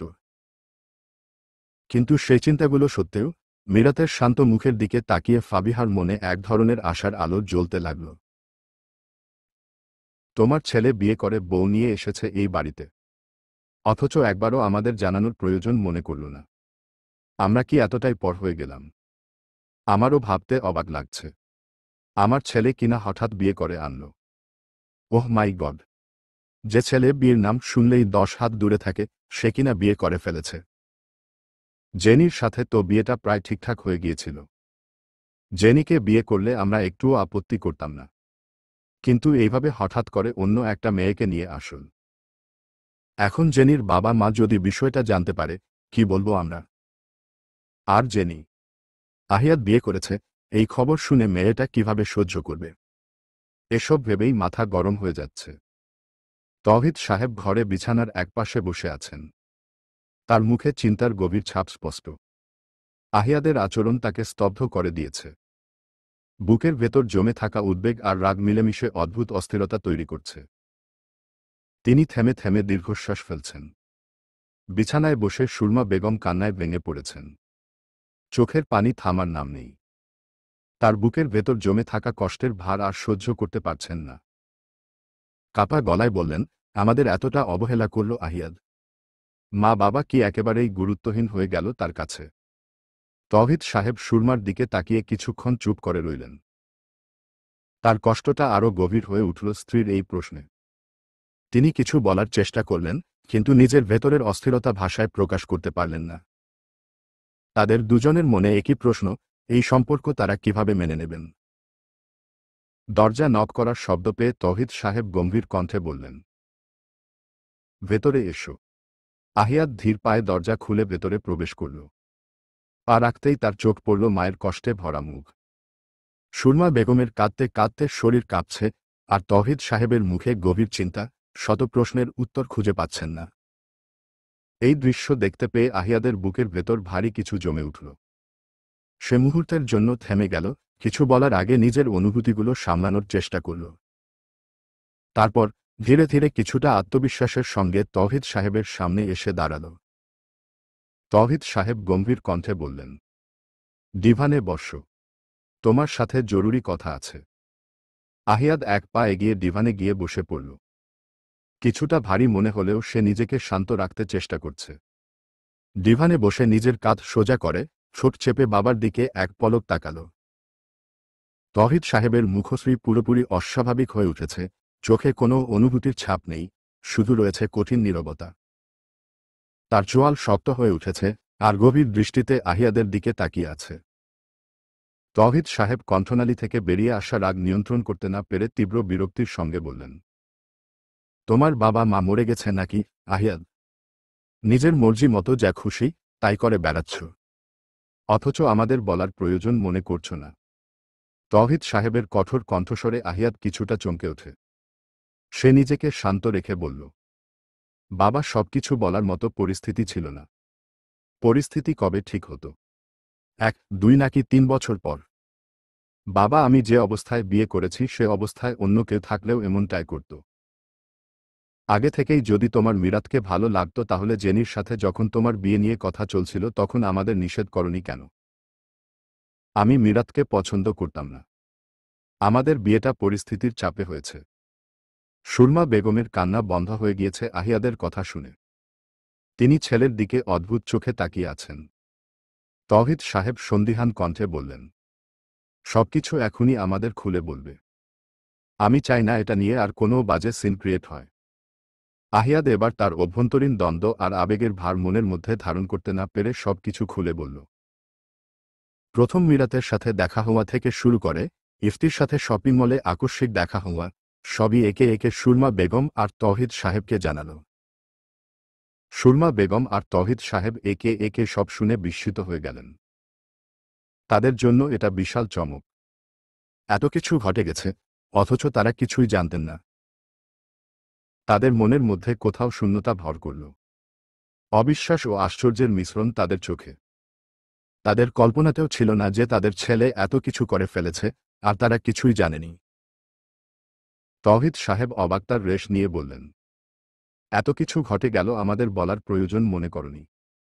আর তোমার নানাজান নিজে আকদে শামিল ছিলেন, তবুও আমাদের বললেন না। এসব ভেবেই অবাক হচ্ছি। আহিয়াত দীর্ঘশ্বাস টেনে বলল, এখন তো সব জানতে পেরেছ। এখন তোমাদের মতামত কি? আমাদের মতামতের কথা বাদ দিয়ে জেনিকে কি বলবে সেটা নিয়ে ভাবো। মেয়েটাকে তুমি ঠকিয়েছ আহিয়াত। বাবা, আমি কাউকে ঠকাইনি। আমি জেনিকে পছন্দ করতাম না, এখনো করি না। আমি জেনিকে এটা আগেই জানিয়ে দিয়েছিলাম। অথচ সে একরকম জেদ করেই তার বাবা মাকে দিয়ে বিয়ের প্রস্তাব দেওয়ায়। তারপর দেখলাম তোমরাও রাজি হয়ে গেলে, তাই আর কিছু বলিনি। কিন্তু আমাদের মাঝে দূরত্ব ছিল আর এখনো আছে। আমি জেনিকে জাস্ট ফ্রেন্ড হিসেবে দেখেছি। নানাজানের বাড়িতে জেনিকে নিয়ে গিয়েছিলাম একমাত্র মায়ের কথায়। না হলে ওকে নিয়ে যাওয়ার কোনো ইচ্ছা ছিল না। এত বদমেজাজি আর ইগোস্টিক মেয়েকে আমার লাইফ পার্টনার হিসেবে একদম পছন্দ ছিল না। বিয়ের কথা ফাইনাল হওয়ার পর এত বেশি বাড়াবাড়ি শুরু করেছিল, কি আর বলবো। শুধুমাত্র তোমাদের কথা চিন্তা করে চুপচাপ ছিলাম। তোমরা নিশ্চয়ই জানো জেনির মানে আন্টি খ্রিস্টান ছিলেন। এই তো বাংলাদেশ আসার কিছু বছর আগে মুসলিম হন। কারণটা ছিল আঙ্কেলের পরিবার আন্টিকে মানতে পারছিলেন না, তাই জেনিও ছোটবেলায় আন্টির কালচার মেনে চলেছে। তারপর আঙ্কেল নিজের কালচারে শিক্ষিত করেন। জেনিফার অনেকটা বিদেশি কালচারে চলত। হোয়াট আহিয়াদ, এসব কি বলছো? আহিয়াদ ভ্রু কুঁচকে জিজ্ঞেস করে। কি হলো বাবা, এমন রিয়েক্ট করছো কেন? তৌহিদ সাহেব বিস্মিত হয়ে বললেন, জেনির মা যে খ্রিস্টান ছিল এসব তো আমরা জানতাম না। আহিয়াদ কপাল কুঁচকে বলল, আমি তো জানতাম, তোমরা জানো। জেনি আমায় বলেছিল তোমাদের নাকি সবটা বলেছে। তারপর নাকি বিয়ের প্রস্তাব রেখেছে। ড্যান, তোমরা রাজি হয়েছ। আমিও আর এই বিষয়ে কথা বাড়াইনি। কারণ এটা নিয়ে তদন্ত করার কিছু ছিল না। মানুষের অতীত থাকতেই পারে, তাই এসব নিয়ে ভাবিনি। আমরা এসব বিষয়ে কিছুই জানি না। আমাদের বললে তো আমরা সিন ক্রিয়েট করতাম না। অতীতে কে কেমন ছিল তা আমাদের কাছে ম্যাটার করে না। বর্তমান আমাদের কাছে ম্যাটার করে। জেনির বাবা বিদেশে পড়াশোনা করা কালীন জেনির মায়ের সাথে রিলেশন করে পরে বিয়ে করে। জেনির যখন 15 বছর তখন জেনির না শ্বশুর বাড়ির চাপে ধর্ম চেঞ্জ করেন। পরে বাংলাদেশ আসে আর এখানে থাকতে শুরু করেন। সুরমা বেগম বাকরুদ্ধ হয়ে গেছেন। এসব কি শুনছেন তিনি? জেনির বাবা মা তাদের এত বড় কাহিনী বলেনি। সুরমা বেগম থমথমে গলায় বললেন, চারিদিকে এত গোপনীয়তা। জেনির বাবা মা এটা ঠিক করেনি। আমরা তো এসব জানলে অমত করতাম না। তাহলে কেন লুকালো আমাদের কাছে? আসলে ওনারা হয়তো আমাদের বিশ্বাস করেননি, তাই লুকিয়েছে। নিজের ছেলেই বিয়ের কথা লুকায়, সেখানে অন্যরা কথা লুকাবেন, এটাই তো স্বাভাবিক। আহিয়াত অনুতপ্ততা নিয়ে বলে, তোমাদের কাছে ক্ষমা চাইছি, প্লিজ মাফ করে দাও আমাকে। তৌহিদ সাহেব কাঠিন্যতা নিয়ে বললেন, মিরাত, এখানে কি পরিচয়ে থাকবে বলো তো? কেউ তো জানে না তুমি মেয়েটাকে বিয়ে করেছ। আমরাও যে তোমাদের বিয়েটা মন থেকে মেনে নিয়েছি তাও তো নয়। আহিয়াত গম্ভীর কণ্ঠে সরাসরি বলল, বাবা, তোমাদের মানা না মানায় আমার কিছু যায় আসে না। আমি মিরাতকে বিয়ে করেছি, মিরাতের সাথে সারা জীবন কাটাতে প্রস্তুত। এখন বাকিটা তোমাদের উপরে। আমাদের এই এখানে রাখবে কি রাখবে না সকলের মাঝে জানিয়ে দাও। এসব কি বলছো তুমি? সঠিক বলছি। একটা কথা শুনে রাখো, তোমরা আমি মিরাতকে ছাড়তে পারবো না, এটাই আমার সিদ্ধান্ত। আহিয়াত কঠিন মুখে উঠে দাঁড়ায়। এক পলক বাবা মায়ের দিকে তাকিয়ে রওনা দেয় নিজের রুমে। সুরমা বেগম উত্তেজিত হয়ে বললেন, শুনেছ তোমার ছেলে কি বলল? এখনই ওই মেয়েকে নিয়ে আমাদের কথা শোনাচ্ছে। তৌহিদ সাহেব কিছুটা ভাবুক হয়ে বললেন, এত উত্তেজিত হয়ে লাভ নাই। এখন যা কিছু আমি করব তা হবে আহিয়াদের অগোচরে। এত সহজে বিষয়টা তো সমাধান হবে না। এই কাহিনীর শেষটা এখন আমার হাতে। শীঘ্রই এর দ্য এন্ড হবে। কি করবে তুমি শুনি?